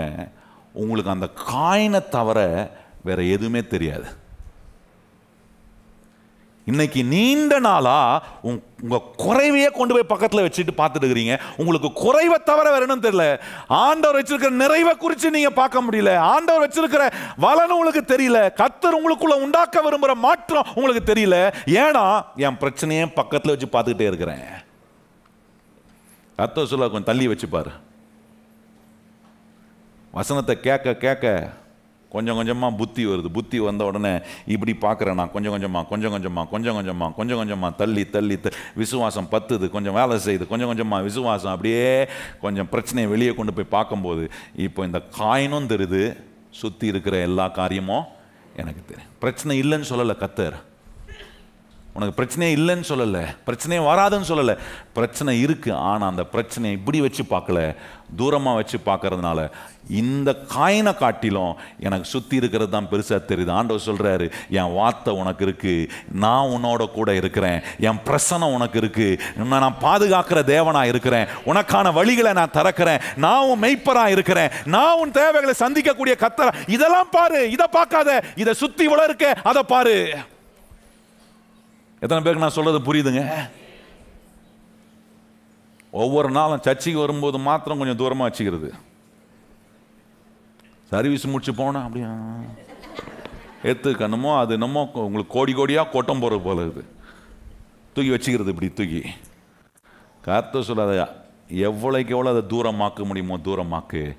நீ அதை எவ்வளோக்கு எவ்வளோ தூரமாக்குறியோ அவளுக்கு அவ்வளோ கர்த்தரின் ஆசீர்வாதம், கர்த்தருடைய பிரசன்னம் உங்களுக்கு சமீபம் ஆயிடும். அந்த விசுவாசம் உள்ள, இதுதான் இப்படி தான் விசுவாசம் பத்தம் பாருங்க, எப்படி பேர்ன் ஆகுது விசுவாசம். பிரச்சனை இருக்கு, ஆனாலும் நான் விசுவாசிக்கிறேன். ஏன்னா பிரச்சனை நடுவில் எனக்கு அற்புதம் செய்ய அவரால் முடியும் என்பதை நான் விசுவாசி. என் தேவைகள், நாளைக்கு எனக்கு ஒரு தேவை இருக்கு, அந்த நாளை நான் வருவதற்கு முன்பாக கர்த்தர் அந்த சரியான நேரத்தில் என் தேவைகளை அவர் சந்திக்க வல்லவராக இருக்கிறார். ஏன்னா நான் கர்த்தரை நம்பி உழைக்கிறேன். என் உழைப்பு வீணாய் போக கர்த்தர் விட மாட்டார். ஏசாயா 3:10 சொல்லியிருக்கிறபடியே, நீதிமானுக்கு நன்மை உண்டாகும் என்று போய் சொல்லுங்கள், அவன் தன் பலனை அனுபவிப்பான். நான் கர்த்தரை நம்புற நீதிமான், எனக்கான பலனை கர்த்தர் அனுமதிக்க எனக்கு அவர் அனுமதி கொடுப்பார். எத்தனை பேர் கையை உயர்த்தி சொல்றீங்க, நான் கர்த்தருடைய பலனை அனுபவிக்க கர்த்தர் எனக்கு அனுமதி கொடுக்கிறார். இப்படி பாருங்க, எலியா என்ன பண்ண வச்சான் தெரியுமா? நல்லா கவனிங்க கர்த்தருடைய பிள்ளைகளை. எலியா என்ன பண்ண வச்சான் தெரியுமா? எலியா சொல்றாரு, உன் பிரச்சனை இப்படி பார்த்துட்ட, இப்போ நீ உன்னை பார்க்கணும். என்ன பார்க்கணும்னா, இனி அந்த வார்த்தை ரொம்ப அருமையா இருக்கு பாருங்க. அங்க சொல்றாரு பாருங்க, 14ஆம் வசனம் எல்லாரும் வாசிப்போமா? இப்போ என்ன பார்க்கணும்னு சொல்றாரு பாருங்க. இப்போ நம்ம என்ன பார்க்கணும்? விசுவாசம் வந்துருச்சுன்னா, என் கொஞ்சம் மாவு கொஞ்சம் எண்ணெய், எப்படி இது எப்படி கொடுக்கறது? மனசாட்சி இருக்கா? கர்த்தருக்கும் மனசாட்சி இல்லை, ஒருத்தருக்கும் மனசாட்சி இல்லை. இவங்களாம் மனுஷனா மிருகமா? இதெல்லாம் வரும் டயலாக்கு. அப்படின்னா என்ன அர்த்தம்? இந்த கொஞ்சத்தையே தான் நான் நம்பி இருக்கிறேன் ஒழிய, இதில் தான் என்னுடைய கவனம் இருக்கேன் ஒழிய, கர்த்தர் அதை காட்டின எவ்வளோ பெரியவர், என்னோட அவர் பேசுகிறாரு, என்னை வாழ வைக்க முடியும்னு எனக்கு அவர் நிரூபிக்க விரும்புகிறாரு. ஏன் நான் அவரை நம்பக்கூடாது? நான் கேட்குறேன், ஏன் அவரை நம்பக்கூடாது? பாருங்க, இந்த எலியா அங்க என்ன செய்யறான் பாருங்க. 14ஆம் வசனம் பாருங்க, சொல்றாரு, கர்த்தர் தேசத்தின் மேல் மலையை கட்டளையிடும் நாள் மட்டும் பானையில் மாவு செலவழிந்து போவதும் இல்லை, கலசத்தில் எண்ணெய் குறைந்து போவதும் இல்லை என்று இஸ்ரவேலின் தேவனாகிய கர்த்தர். எலியா எதை பார்க்க வைக்கிறார் தெரியுதா உங்களுக்கு? எலியா பார்க்க வைக்கிறது எது தெரியுமா? சொல்றாரு, பாரு, மாவு செலவழிந்து போவதும் இல்லை, எண்ணெய் கலசத்தில். இத பாரு, இதுதான் கர்த்தர் உன்னை பார்க்க சொல்றாரு. நீ உன் கொஞ்சத்தை பார்க்காத, உன் பிரச்சனையே தூக்கி உன் பக்கத்தில் வச்சு பார்க்காத, கொஞ்சம் தள்ளி வச்சு பாரு. கர்த்தர் சொல்றாரு, உன் மாவு செலவழிந்து போவதும் இல்லை, கலசத்தில் எண்ணெய் அது நடக்கும்ன்றாரு. இதை தான் பாருங்க, இந்த ப்ரொவிஷனை தான் எலியா இந்த சாரிபாத் ஒரு விதவை பார்க்க வைக்கிறார். அவ இது வரைக்கும் இப்படியே பார்த்துருந்தவ இப்போ என்ன பார்க்க ஆரம்பிச்சிட்டா, ஆஹா, கர்த்தர் சொல்றாரு, மாவு செலவழிந்து போவதும் இல்லை, கலசத்தில் எண்ணெய். சொல்லுங்க வாய்த்தந்தெல்லாம், மாவு செலவழிந்து போவதும் இல்லை, எண்ணெய் கலசத்தில். நம்ம ஊர் பாஷையில் சொல்லட்டுமா? இன்னைக்கு டுடேஸ் லாங்குவேஜில் சொல்லணும்னா, கர்த்தர் சொல்ற, நீ சாக மாட்ட, நீ பிழைத்து இருப்ப, உனக்கு குறைவு இருக்காது, நிறை உண்டாகும், எதுவும் இல்லைன்னு சொல்ல மாட்டேன். கர்த்தர் என் மெய்ப்பராய் இருக்கிறார், நான் தாழ்ச்சி அடையேன். எத்தனை பேர் அப்படி சொல்ல வரும்? கர்த்தர் என் மெய்ப்பராய் இருக்கிறார், நான். அதை தான் சொல்றேன். அதை பாரு, அதை பார்த்தீங்கன்னா விசுவாசம் வந்துருங்க.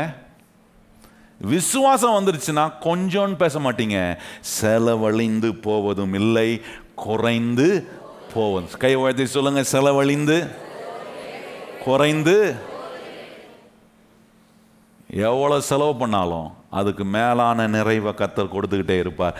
ஏன்னா நான் செலவு செய்யறதெல்லாம் கர்த்தருடைய நோக்கத்துக்கு நேராக செலவு, வீண் செலவல்ல. தேவன் சொல்றபடி செய்கிறேன், தேவன் சொல்றபடி நான் கொஞ்சம் திறந்து விடுறேன்.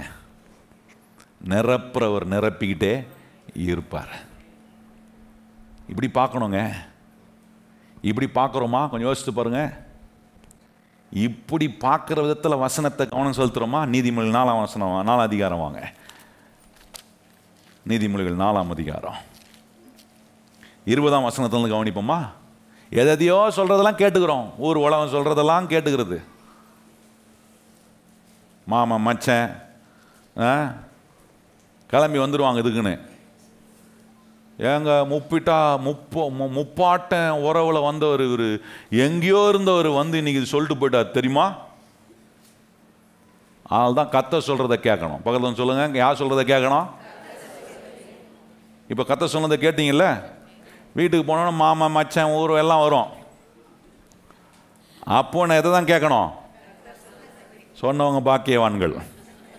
சரி, நீதிமொழிகள் 4:20 கவனிங்க. சொல்லி பாருங்க, என் மகனே என் வார்த்தைகளை கவனி, என் வசனத்துக்கு உன் செவியை சாய். நீதிமொழி 4ஆம் அதிகாரம் 20ஆம் வசனம். என் மகனே என் வார்த்தைகளை கவனி, என் வசனங்களுக்கு உன் செவியை சாய், அவைகள் உன் கண்களை விட்டு பிரியாதிருப்பதாக, அவைகள் உன் இருதயத்துக்குள்ளே காத்துக்கொள், அவைகளை கண்டுபிடிக்கிறவர்களுக்கு அவைகள் ஜீவனும் அவர்கள் உடலுக்கெல்லாம் ஆரோக்கியமுமாம். எல்லா காவலோடு உன் இருதயத்தை காத்துக்கொள், அதிலிருந்து ஜீவ ஊற்று புறப்படும். வாயின் தார்மார்களை உன்னை விட்டு அகற்றி உதடுகளின் மாறுபாட்டை உனக்கு தூரப்படுத்து. உன் கண்கள் நேராய் நோக்க கடவது, உன் கண் இமையல்கள் உனக்கு முன்னே செவ்வையாய் பார்க்க கடவுது. நல்ல கவனி, என்ன சொல்றாரு பாருங்க, என் வார்த்தையை கவனமா கவனி. இந்த தேவனுடைய வார்த்தையை கவனம் செலுத்த முடியாதபடிக்கு நிறைய வரும், நிறைய பயம், நிறைய கவலை, நிறைய சந்தேகங்களை கொண்டு வரக்கூடிய காரியங்கள், வார்த்தைகள் நமக்கு காதுக்கு நேராக, கண்ணுக்கு நேராக வரும். கர்த்தர் உன் கண்ணுக்கு முன்னாடி என் வார்த்தையை வை. எலியா சொன்னாரு, கர்த்தர் தேசத்தின் மேல் மலையை கட்டளையிடுகிற வரைக்கும் பானையில் மாவு குறைந்து போவதும் இல்லை, கலசத்தில் எண்ணெய் குறைந்து போவதும் இல்லை, செலவழிந்து போவதும் இல்லை. இதை கொண்டு வந்து உன் கண்ணு முன்னாடி வை. வேற எதையும் கண்ணு முன்னாடி வச்சீங்கன்னா நான் சொல்றேன், வாழ்க்கையில் முன்னேறவே முடியாது. தேவன் வச்சிருக்கிற அற்புதத்தை பார்க்க முடியும். தேவன் வச்சிருக்கிற பெரிய எதிர்காலம், தேவன் வச்சிருக்கிற பெருக்கத்தை நம்மால் பார்க்க முடியாது. ஒரு அற்புதமான தேவ மனுஷன் சொன்ன வார்த்தையை நான் கேட்டேன் பாருங்க, ஆச்சரியமா இருந்துச்சு. கேசி பிரைஸ், ஃபெட்ரிக் பிரைஸ் என்ற ஒரு அற்புதமான தேவன், கருப்பர்கள் மத்தியில் ரொம்ப அற்புதமாக பிரசங்கம் பண்ணுறாள். அப்படி சொல்லக்கூடாது, ஆனால் அப்படி தான் அவரை கூடுவாங்க. பிளாக் ப்ரீச்சர்னு வாங்க அவரை. அவர் வந்து லாஸ் ஏஞ்சல்ஸில் கர்த்தருடைய ஊழியத்தை செய்து கொண்டு இருந்தார் பாருங்க. மிகப்பெரிய கடினம். ஆரம்ப நாட்களில் சாப்பிட்றதுக்கு வழி இல்லை, கையில் காசு இல்லை, வீடு கடனில் இருக்குது, வீடு தரித்திரம் பிடிச்ச நிலையில் இருக்குது. கர்த்தருக்காக ஊழியம் செய்கிறார். ஊழியம் செய்து பாடு மேலே பாடு. இவரை பார்க்கறதுக்கு அவன் நண்பெல்லாம் வருவாங்களாம் பாருங்க, வந்து சொல்லுவாங்களாம், கவலைப்படாத நண்பா, ஊழியம்னா இப்படி தான் கஷ்டம், இப்படி தான் பாடு, இப்படியே தான் இருப்போம், இப்படியே இருந்து செஞ்சுட்டு போனோம். அவர் சொல்கிறார், ஒரு நாள் தல்சா என்கிற ஒரு ஸ்டேட்டில் இருந்து ஒரு இன்விடேஷன் வந்துச்சான். ஒரு பிரசங்கியார் கர்த்தருடைய வார்த்தையை பேசுகிறாரு அப்படின்றத கேட்டு இவர் போனாராம் பாருங்க. போனபோது சொல்கிறாரு, அன்னைக்கு தான் எத்தனையோ வருஷமாக இப்படிப்பட்ட அற்புதமான கடவுளுடைய வார்த்தை எனக்கு மறைவாக இருந்திருக்கே. இந்த வேதத்தை எத்தனையோ முறை நான் படிச்சிருக்கிறேன். அவர் சொல்கிறார், அந்த தேவ மனுஷன் சொன்ன வார்த்தை, அந்த கடவுள் எனக்கு அந்த மனுஷனை என்னுடைய பொருளாதார ரட்சகராய் அவர் எனக்கு காட்டினார். அவர் சொன்ன வார்த்தையை நான் கேட்டேன். கேட்ட உடனே எனக்குள்ள விசுவாசம் பத்தி கொண்டு எரிந்தது. அந்த விசுவாசத்தை செயல்படுத்த அந்த நொடி பொழுது நான் ஆரம்பிச்சேன். அன்னையிலிருந்து என் வாழ்க்கையில படிப்படியாய் கர்த்தர் எவ்வளவு அற்புதம் செய்கிறவர், கர்த்தர் எப்படி வளன்களை திறக்கிறவர், கர்த்தர் எப்படி தரித்திரத்தை மாற்றவர், கர்த்தர் எப்படி என்னை வாழ வைக்கிறவர், கர்த்தர் எப்படி என்னை ஜனங்களுக்கு ஆசீர்வாதமாக வைக்க முடியும் என்பதை நம்பி வாழ ஆரம்பிச்சார். சொல்றாரு, பல வருஷங்களுக்கு பிறகு கர்த்தர் என் ஊழியத்தை ஆசீர்வதிச்சார், என்ன ஆசீர்வதிச்சார், என் குடும்பத்தை ஆசீர்வதிச்சார். இன்னைக்கு கர்த்தர் ஒரு ஆசீர்வாதமான நிலையில் என்னை கர்த்தர் வச்சிருக்கிறார். நான் கர்த்தருடைய வார்த்தையை கவனமாக கவனித்து கேட்டு கை கொண்டதினால அது எனக்கு ஜீவனை உண்டாக்கினது, அது எனக்கு வாழ்வை பரப்பித்தது. நல்லதா போச்சு எனக்கு இப்படி கர்த்தர் அந்த வார்த்தையை கேட்க பண்ணினாரே.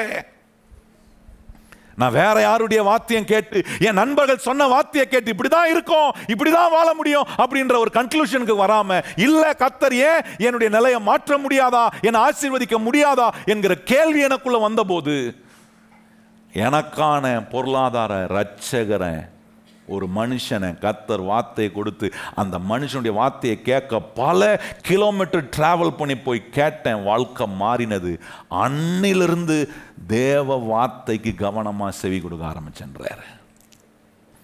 நல்ல கவனிங்க கர்த்தருடைய பிள்ளைகளே, யார் என்ன சொன்னாலும் அதை நம்பாதீங்க. இப்படி தான் இருப்போம், இப்படி தான் கஷ்டம், இப்படி தான் பிரச்சனை, இப்படி தாங்க வாழ்நாள் இப்படியே தான் இருந்துட்டு போனோம் அப்படின்னா அது ஆமாம் சொல்கிறவங்களுக்கு தானே இருந்துட்டு போட்டோம். நான் நம்புகிற கர்த்தர் எனக்கு எல்ஷடாவாக இருக்கிறார். நான் நம்புகிற கர்த்தர் என் மெய்ப்பராக இருக்கிறார். நான் நம்புகிற கர்த்தர் ஐஸ்வர்ய சம்மனராக இருக்கிறார். அவர் சொல்றார், என்னுடைய குறைவுகள் எல்லாம் தம்முடைய மகிமை உள்ள ஐஸ்வர்யத்தில் நிறைவாக்குற கர்த்தர். அதை நம்புறேன்.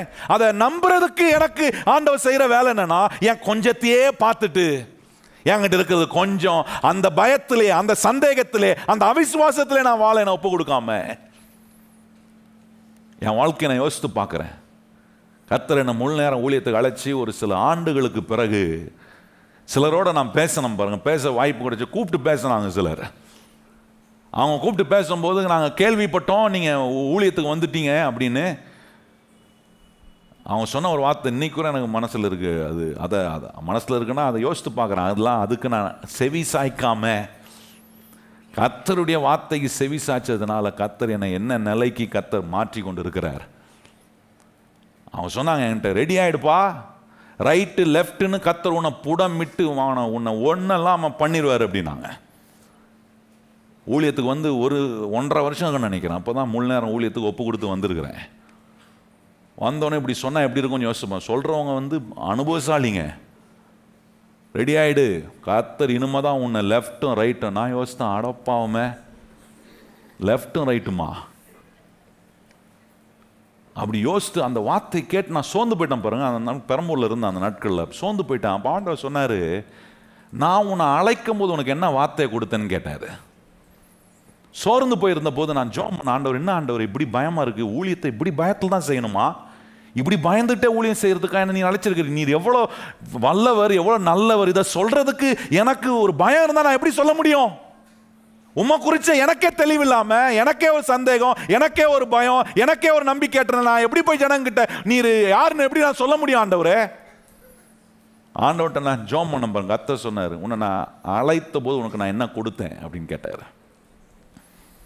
அப்போ எனக்கு ஆண்டவர் வசனத்தை ஞாபகப்படுத்தினா, யோவான் 15:16 தான் எனக்கு அழைப்புக்கான வசனம். கர்த்தர் சொன்னார், நீ என்னை தெரிந்து கொள்ளவில்லை, நான் உன்னை தெரிந்து கொண்டிருக்கிறேன். எதுக்கு தெரிந்து கொண்டிருக்கிறேன்? மிகுந்த கனிகளை கொடுப்பதுக்காக உன்னை நான் தெரிந்து கொண்டிருக்கிறேன் அப்படின்னாரு. அன்னைக்கு அந்த வார்த்தையை பிடிச்ச வந்தாங்க. இன்னைக்கு வரைக்கும் அந்த வார்த்தையை நம்பி தான் இருக்கிறேன். என்ன அழைத்தவர் ஒருத்தர் இருக்கிறாரு.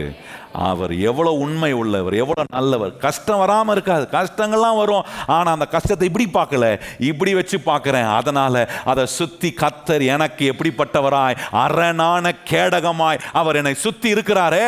அக்கினி சூலமான ரதங்கள் என்னை சூழ இருக்கிறத நான் பார்க்குறேன். கர்த்தர் எனக்கு துணையாக இருக்கிறத பார்க்குறேன். இதெல்லாம் பார்க்கும்போது என் பிரச்சனை எனக்கு ஒன்றும் பெருசாகவே தெரியல. ஏன்னா என் தேவன் எனக்கு சகாயராய் இருக்கிறார். எத்தனை பேர் நம்புறீங்க கர்த்தர் உங்களுக்கு எப்படி இருக்கிறாரு? சகாயராய், மெய்ப்பராய் உங்களை வாழ வைக்கிறார். சாக மாட்டேன். கர்த்தர் வந்து சொல்லுவார், சில சூழ்நிலை சொல்லுவார், நீ சாக மாட்டப்பா, நீ வாழுவ. எத்தனை பேருக்கு அந்த மாதிரி சத்தம் கேட்டிருக்கு? நிறைய நேரத்தில் கர்த்தர் சொல்லுவார், இல்ல இல்ல நீ சாக மாட்ட. பிசாசு சொல்லுவான், நீ செத்துருவான், அவ்வளவுதான் முடிஞ்சிச்சு அப்படின்னுவான். இல்ல கர்த்தர் சொல்லுவான், இல்ல நீ சாக மாட்ட, உன்னை நான் வாழ வைப்பேன், உன்னை நான் ஆசீர்வதிப்பேன், நீ அநேகருக்கு ஆசீர்வாதமா இருப்ப, உன் கொஞ்சத்துல இருந்து உன்னை அநேகமாய் மாற்றுகிற தேவனுடைய அற்புதமான வல்லமை உனக்குள்ள வேலை செய்யும். இதெல்லாம் செய்ய வைக்கிறதுக்கு தான் இந்த எளியவை அனுப்பி தேவன் அந்த ஏழை விதவையினுடைய விசுவாசத்தை பத்த வச்சாரு பாருங்க. பத்த வச்ச உடனே தான் அவ சொல்றா பாருங்க, 16ஆம் வசனம் அங்கே கவனிச்சிங்கன்னா அவ சொல்றா 16ஆம் வசனத்தில் அந்த வார்த்தை ரொம்ப அற்புதமாக இருக்கு பாருங்க. 17ஆம் அதிகாரம் 16ஆம் வசனம் பாருங்க. அவ சொல்றா, கர்த்தர் எலியாவை கொண்டு சொன்ன எல்லாரும் 1 ராஜாக்கள் 17:16 வாசிப்போமா? அங்கே சொல்லியிருக்கு பாருங்க, கர்த்தர் எலியாவை கொண்டு சொன்ன வார்த்தையின்படியே பானையில. இந்த எலியா சொன்ன உடனே அவ தம் பிரச்சனையிலிருந்து கண்ணை எடுத்துட்டு 14ஆம் வசனம் சொல்றாருல்ல, 14ஆம் வசனம் சொல்றாரு என்ன, தேசத்தின் மேல் கர்த்தர் மலையை கட்டளையிட வரைக்கும் என்ன, பானையில மாவு செலவழிந்து போவதில்லை, கலசத்தில். இப்ப கண்ணை கொண்டு போய் எங்க வச்சுட்டா? விசுவாசம் பத்திருச்சு. இப்போ விசுவாசம் பயிற்சி செய்ய ஆரம்பிச்சுட்டா, கொண்டு போய் அதுல கண்ணை வச்சுட்டா பாருங்க. வச்சதுனால தான் அவ சொல்றா 16ஆம் வசனத்துல, கர்த்தர் எலியாவை கொண்டு சொன்ன வார்த்தையின்படியே பானையில மாவு செலவழிந்து போவதும் இல்லை. எத்தனை பேர் எப்படி இருக்கணும்னு விரும்புறீங்க? கண்ணை எங்க கொண்டு போய் வைக்க போறீங்க? கண்ணை எங்க கொண்டு போய்? ஒன்றும் இல்லை, வீட்டில் போய் ஆட்டுறது அரிசிடாப்பா, ஒன்றும் இல்லை, காலி ஆயிடுச்சு. இந்த ஆள் எப்போ நேரம் போனா தெரியலையே. அவர் சொல்ல சம்பளம் வரும், வெயிட் சம்பளம் வருது, வெயிட்.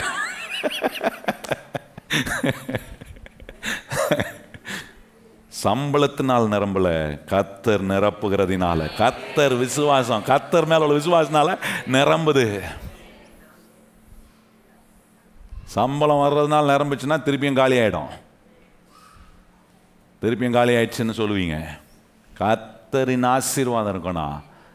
கர்த்தரின் சொல்ல பானையில் மாவு செலவழிந்து அப்படின்னா என்ன அர்த்தம்? அரிசி காலி ஆகாது, எண்ணெய் காலி ஆகாது. நம்ம பாஷையில் சொன்னால் தான் புரியும். இன்னும் நல்லா புரியுற மாதிரி சொல்லணும், அக்கௌண்ட்டில் காசு சிலருக்கெல்லாம் மைனஸ்ல போகுது அக்கௌண்ட், மைனஸ் மைனஸ் மைனஸ். மைனஸ்ல இருக்கும் பாருங்க, சம்பளம் போடணும் அவன் மைனஸ் பண்ணிடுறான். சொல்லுவாங்க அப்படி சொல்லுவாங்க, அதுல போட்டுறாதீங்க, உனக்கு மைனஸ்ல இருக்கிறவனுக்கு எவன் போடுவான், அதில் போட்டுறாதீங்க, போட்டீங்கன்னா எடுத்துருவான் பேங்க். எடுத்துருவானா அந்த அளவுக்கு மைனஸ், அந்த அளவுக்கு தர தட்டி இருக்கு. இதுக்கு மேலே தட்டுறதுக்கு மேக்சிமம் தட்டிருச்சு தர. ஆனால் எங்க சொல்லியிருக்கு, பானையில் மாவு குறைந்து போவதும் இல்லை, கலசத்தில். எத்தனை பேர் அப்படி இருக்கணும்னு விரும்புறீங்க? இதுதான் கர்த்தரின் ஆசீர்வாதம். இப்படிப்பட்ட பொருளா இன்னும் நிறைய இருக்குங்க. போன வாரம் ஒரு கண்ணோட்டத்தில் காட்டினேன், இந்த வாரம் இன்னொரு கண்ணோட்டத்தில் இந்த சம்பவத்தை பார்க்குறோம். இன்னும் நிறைய இருக்குது இதில் சொல்கிறதுக்கு. இந்த சம்பவத்தை நான் பல முறை படிச்சிருக்கிறேன். ஒவ்வொரு முறையும் படிக்கும்போது ஒவ்வொரு விதமான வெளிப்பாடை கர்த்தர் கொடுக்குறாரு. எவ்வளோ நிஜமானதாக இருக்குது. இந்த சம்பவத்தை இப்படி படிங்க. அவ தம் பிரச்சனையே பார்த்தா கொஞ்சம் தான் இருக்குது, கொஞ்சம் தான் இருக்குன்னா விசுவாசமே வேலை செய்யாது. பயத்தில் தான் அப்படியே நீங்கள் கொடுத்தா கூட பயத்தில் தான் கொடுக்குறீங்க, சந்தேகத்தில் தான் கொடுக்குறீங்க. அப்படி உங்களுக்கு சந்தேகத்திலையும் பயத்திலையும் கொடுக்குறவங்களா இருந்தீங்கன்னா அது ஒரு நாளும் பானையில் மாவு செலவழிந்து போவதும் இல்லை, கலசத்தில் எண்ணெய் குறைந்து போவதும் இல்லைன்ற அந்த நிலை வராது, அந்த ப்ரொவிஷன் வராது, அந்த அற்புதம் வராது. ஏன்னா பயத்தினால செய்கிறேன். விசுவாசத்தினால செய்யும்போது கர்த்தர் என்னை வாளாக்காம தலையாக்குவார். நீ கீழாகாம மேலாகுவாய். நீயும் கடன் வாங்காமல், சொன்னவர்கள் பாக்கியவான்கள், நீயோ கடன் வாங்காமல் அநேக ஜாதிகளுக்கு கடன் கொடுப்பாய். எத்தனை பேர் அதை விசுவாசிக்கிறீங்க? போய் ஒவ்வொரு வீட்டா நின்று கடன் வாங்குற நிலை இருக்கா? இன்னைக்கு ஒவ்வொரு வீட்டா நின்று வாங்கலாம், ஒவ்வொரு பேங்காக நின்று வாங்குறீங்களா? இந்த பேங்க் ரிஜெக்ட் பண்ணிட்டா, ஓகே நெக்ஸ்ட் பேங்க்.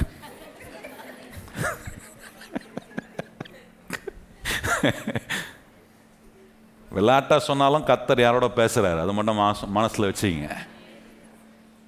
சில காரியம் தமாசா சொல்லுவார், தமாசா சொல்லிக்கிறோம் கர்த்தர் விஷயத்தை நிஜமா இறக்குவார் உள்ள. சிலர் பேங்கை நம்பியே தான் வாழ்வாங்க, பார்த்துருக்கீங்களா?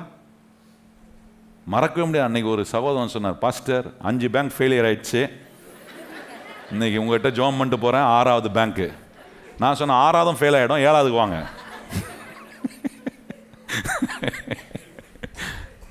நான் சொன்னேன் கர்த்தரை நம்புற வரைக்கும் எல்லாம் ஃபெயிலாக தான் ஆகும். ஆண்டவர் ஒரு பேங்க் வச்சிருக்கிறாரு, அந்த பேங்க்ல ஒருபோதும் குறைவே கிடையாது. அந்த பேங்க்குக்கு வாங்க. அந்த பேங்க்குக்கு வார்த்தை என்பது தான் அவருடைய பேங்க்கு. அந்த விதை எடுத்து விதைச்சிங்கன்னா உங்களுக்கு அறுவடை கண்டிப்பாக வரும். விசுவாசம் வேலை செய்யும். ஏதாவது இறங்கியிருக்கா இன்னைக்கு? உள்ள நிறைய இறங்கியிருக்கோம் உள்ள இன்னைக்கு. இன்னொரு வாட்டி வீட்டுக்கு போய் கொஞ்சம் கொஞ்சம் எண்ணெய், கொஞ்சம் மாவு, இந்த கொஞ்சத்தை வச்சு, சில சொல்லுவாங்க இந்த கொஞ்சம் சம்பளத்தை வச்சு என்னத்தை பெருசாக நடத்து, இவ்வளோ நாள் இந்த மனுஷனை வச்சு ஓட்டினதே பெரிய விஷயம், இதை வேறு இந்த கொஞ்சத்தை இது என்னைக்கு தான் இதை வச்சு நான் என்னத்தை பண்ணேன், கடைசி வரைக்கும் அப்படியே தான் இருப்பீங்க. கர்த்தரின் ஆசீர்வாதத்தை பார்க்குறேன். கர்த்தர் என்னை பொருளாதாரத்தில் ஆசீர்வதிக்க. இன்னைக்கு கர்த்தர் உங்களுடைய விசுவாசத்தை பற்ற வச்சிருக்கிறாரு. இன்னைக்கு இந்த வசனத்தை வச்சு பற்ற வச்சுக்கிறோம் பாருங்க. நான் எதையோ பத்திரம் நான் பற்ற வைக்கிறோம். அடுப்பை பற்ற வைக்கிறோம், தட்டுறீங்களா? அடுப்பை பற்ற வைக்கிறதுக்கு லைட்டரை வச்சு, அது மாதிரி இன்னைக்கு வசனத்தை வச்சு ஆன் பண்ணியிருக்கிறேன். கேஸ் காலியானா திருப்பி எங்கே வாங்க, திருப்பி ஏற்றுறேன் கேஸை.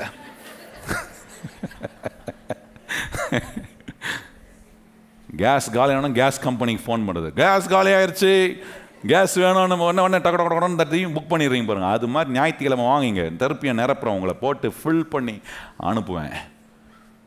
ஏன்னா கர்த்தர் என்ன அவருடைய வார்த்தையை பிரசங்கிக்கிற ஊழியக்காரனாக வச்சிருக்கிறதுனால என் வாயிலிருந்து வார்த்தைகளை கர்த்தர் கொடுத்து கொண்டே இருப்பார். அது உங்கள் வாழ்க்கையை நிரப்பும், உங்களுக்கு அற்புதத்தை உண்டாக்கும். பொருளாதாரத்தில் கர்த்தர் உங்களை மேன்மையான நிலைக்கு நிச்சயமாக கொண்டு வருவார். எத்தனை பேர் நம்புறீங்க? இந்த வார்த்தையெல்லாம் ஆண்டவர் உங்கள் வாழ்க்கையில் அடிச்சுக்கிற சிக்ஸர் மாதிரி.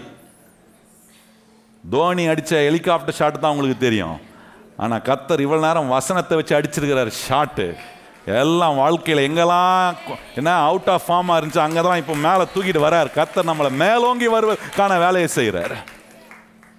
கிரிக்கெட்டு பார்க்குறதுனால அது சோறு போடுமான்னு தெரியல, ஆனால் நான் இப்போ அடித்த சிக்ஸர் உங்களுக்கு வாழ்நாள் முழுவதும் சோறு போடும், வாழ்நாள் முழுவதும் உங்களை உயர்த்தும். தேவ வசனம் உங்களை வாழ வைக்கும். அவர் சொல்கிறார், நீ சாகுவதில்லை, நானும் என் குமாரனும் சாப்பிட்டு சாக இருக்கிறோம். கர்த்தர் சொல்ல, இல்லை இல்லை நீ சாப்பிட்டு சாக மாட்டே, பானையில் மாவு குறைந்து போவதும் இல்லை, கலசத்தில் எண்ணெய் செலவழிந்து போவதில்லை என்றதை பார்க்கிறவனா நீ இருக்கணும். ஆண்டவர் சொல்ல, அதை பார்க்கிறேன், நீ சாகிறதுக்காக நான் என் ஊழியக்காரன் அனுப்பல, நீ செத்து போகிறதுக்காக உன்னை இந்த ஆலயத்துக்குள்ள கொண்டு வந்து இவ்வளவு நேரம் வசனத்தை கேட்க வைக்கல, உன்னை கர்த்தருடைய அற்புதத்தை பார்ப்பதுக்காக இந்த வசனத்தை கேட்க பண்ணியிருக்கிறேன். உன்னுடைய வாழ்க்கையில் பெருக்கத்தை உண்டாக்குவதற்காக, ஆண்டவர் வைத்திருக்கிற ப்ரொவிஷனை பார்ப்பதுக்காக கர்த்தர் இந்த சத்தியத்தை பேசுகிறார். எத்தனை பேர் சொல்றீங்க கர்த்தர் இன்னைக்கு என்னோட பேசியிருக்கிறாரா? எழுமணி போன நம்ம ஜெபம் பண்ணலாம். இன்றைக்கு இந்த இடத்துக்கு கர்த்தர் கொண்டு வந்த நீங்க ஒவ்வொருவரும் பாக்கியவான்கள். நிச்சயமா சொல்ல முடியும். கர்த்தர் உங்களை சும்மா கொண்டு வரல. இன்னைக்கு சிலர் நீங்கள் வரத்துக்கு முன்னாடி யோசிச்சிடல, இன்னைக்கு போகலாமா வானாமான்னு யோசிச்சிருப்பீங்க. கர்த்தர் போ அப்படின்ற தூண்டுதல் உங்களுக்கு கொடுத்து வந்திருக்கிறீங்க. ஏன் தெரியுமா? பொருளாதாரத்தில் கர்த்தர் உங்களை ஆசீர்வாதமாக ஆக்குவதற்கான சத்தியத்தை கேட்க, கர்த்தர் வச்சிருக்கிற அற்புதத்தை நீங்கள் அனுபவிப்பதுக்காக கர்த்தர் இதை கேட்க பண்ணியிருக்கிறார். எத்தனை பேர் நம்புறீங்க? நான் என் கண்கள் கர்த்தருடைய அற்புதத்தை பார்க்கும். சொல்லுங்க வாயை திறந்து, என் கண்ணு தேவன் வைத்திருக்கிற அற்புதத்தை பார்க்கும். என் கண்ணு கர்த்தர் எனக்காக உண்டு பண்ண போகிற ப்ரொவிஷனை நான் பார்க்க போகிறேன். என்னுடைய உயர்வை நான் பார்க்குறேன், என்னுடைய விடுதலையை நான் பார்க்குறேன், என்னுடைய மேன்மையை நான் பார்க்குறேன், நல்வாழ்வை நான் பார்க்குறேன், பெரிய எதிர்காலத்தை கர்த்தர் எனக்கு வச்சிருக்கிறத பார்க்கிறேன். இந்த அற்புதமான காரியங்கள் எல்லாம் கர்த்தர் இன்று முதல் எனக்கு செய்கிறதை நான் விசுவாசிக்கிறேன் என்று சொல்லுகிற கர்த்தருடைய பிள்ளைகள் கரம் தட்டி கர்த்தருக்கு நன்றி சொல்வோம். Thank you Holy Spirit. இன்று முதல் from today, oh God, இன்னையிலிருந்து அந்த அற்புதம், இன்னையிலிருந்து கர்த்தருடைய அற்புதத்தை நான் அனுபவிக்கிறேன். உம்முடைய வார்த்தை உண்மையானது ஆண்டவரே. ஒரு இடத்திலும் நீ பொய் சொல்லுகிறவர் அல்ல. எங்க வாழ்க்கையை நிஜமாக்க உண்மையான சத்தியத்தை நீர் எங்களோட பேசுகிறீர். இந்த சத்தியத்தை கேட்ட ஒருத்தரும் பயத்தோட போகக்கூடாது.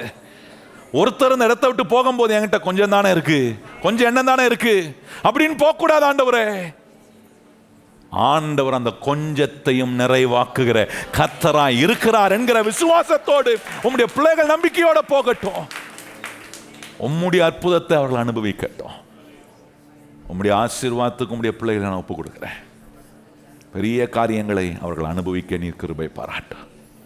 உம்முடைய பிள்ளைகள் உமக்கென்று படைக்க இருக்கிற காணிக்கை, தசம பாகம் எல்லாவற்றையும் நீர் ஏற்று உம்முடைய பிள்ளைகளை நீர் வைத்திருக்கிற ப்ரொவிஷன், நீர் வைத்திருக்கிற அற்புதம், நீர் வைத்திருக்கிற பதில், நீர் வைத்திருக்கிற பெரிய எதிர்காலத்தை உம்முடைய பிள்ளைகள் பார்த்து செயல்பட, விசுவாசத்தோட முன்னேறி செல்ல, பயத்தோட அல்ல, நம்பிக்கையோட, நிச்சயத்தோட, ஆண்டவரே தைரியத்தோடு உம்முடைய பிள்ளைகள் காரியங்களை செய்ய உம்முடைய பிள்ளைகளை திடப்படுத்தி நடத்தும். தொடர்ந்து நீர் எங்களோட பேசின வார்த்தைகள் எல்லாம் எங்களோட ஒவ்வொரு நாளும் இடைப்படட்டும். அற்புதமான விளைவுகளை ஆவியானவர் எங்களுக்குள்ள இருந்து உண்டாக்குவீராக. இங்க பேசின எல்லா வார்த்தைகளும் உம்முடைய வார்த்தைகள் ஆண்டவரே. உம்முடைய பிள்ளைகளுக்கு நீ சொன்ன வார்த்தை இது நிச்சயமாய் நிறைவேறும். கையை உயர்த்தி சொல்லுங்க, நான் கேட்ட ஒவ்வொரு வார்த்தையும் எனக்குள்ள நிச்சயமாய் நிறைவேறும். உமக்கு ஸ்தோத்திரம் ஆண்டவரே. தொடர்ந்து உம்முடைய அன்புக்குள்ளையும் உம்முடைய நல்ல ஆரோக்கியத்துக்குள், உம்முடைய சத்திய வெளிச்சத்துக்குள், கிருபைக்குள் எங்களை தொடர்ந்து வைத்து நடத்தும். எல்லா கன மகிமை துதி உமக்கே தருகிறோம். ஏற்றுக்கொள்ளும் மகிமை அடையும். இயேசு கிறிஸ்துவின் அன்புள்ள நாமத்தில் வேண்டி ஜெபம் செய்கிறோம் எங்கள் பரிசுத்தம் உள்ள நல்ல பிதாவே, ஆமென். இப்பொழுது நம்முடைய கர்த்தராகிய இயேசு கிறிஸ்துவினுடைய கிருபையும் பிதாவாகிய தேவனுடைய அன்பும் பரிசுத்த ஆவியானவருடைய அந்யோன்ய ஐக்கியமும் இன்றும் என்றும் சதா காலங்களும் நம் அனைவருடன் நிலைத்திருப்பதாக. எல்லாரும் இணைந்து சொல்வோம், என் ஆத்துமாவே கர்த்தரை ஸ்தோத்திரி, என் முழு உள்ளமே பரிசுத்த நாமத்தை ஸ்தோத்திரி, என் ஆத்துமாவே கர்த்தரை ஸ்தோத்திரி, கர்த்தர் செய்த சகல உபகாரங்களையும் மறவாதே. ஆமென்.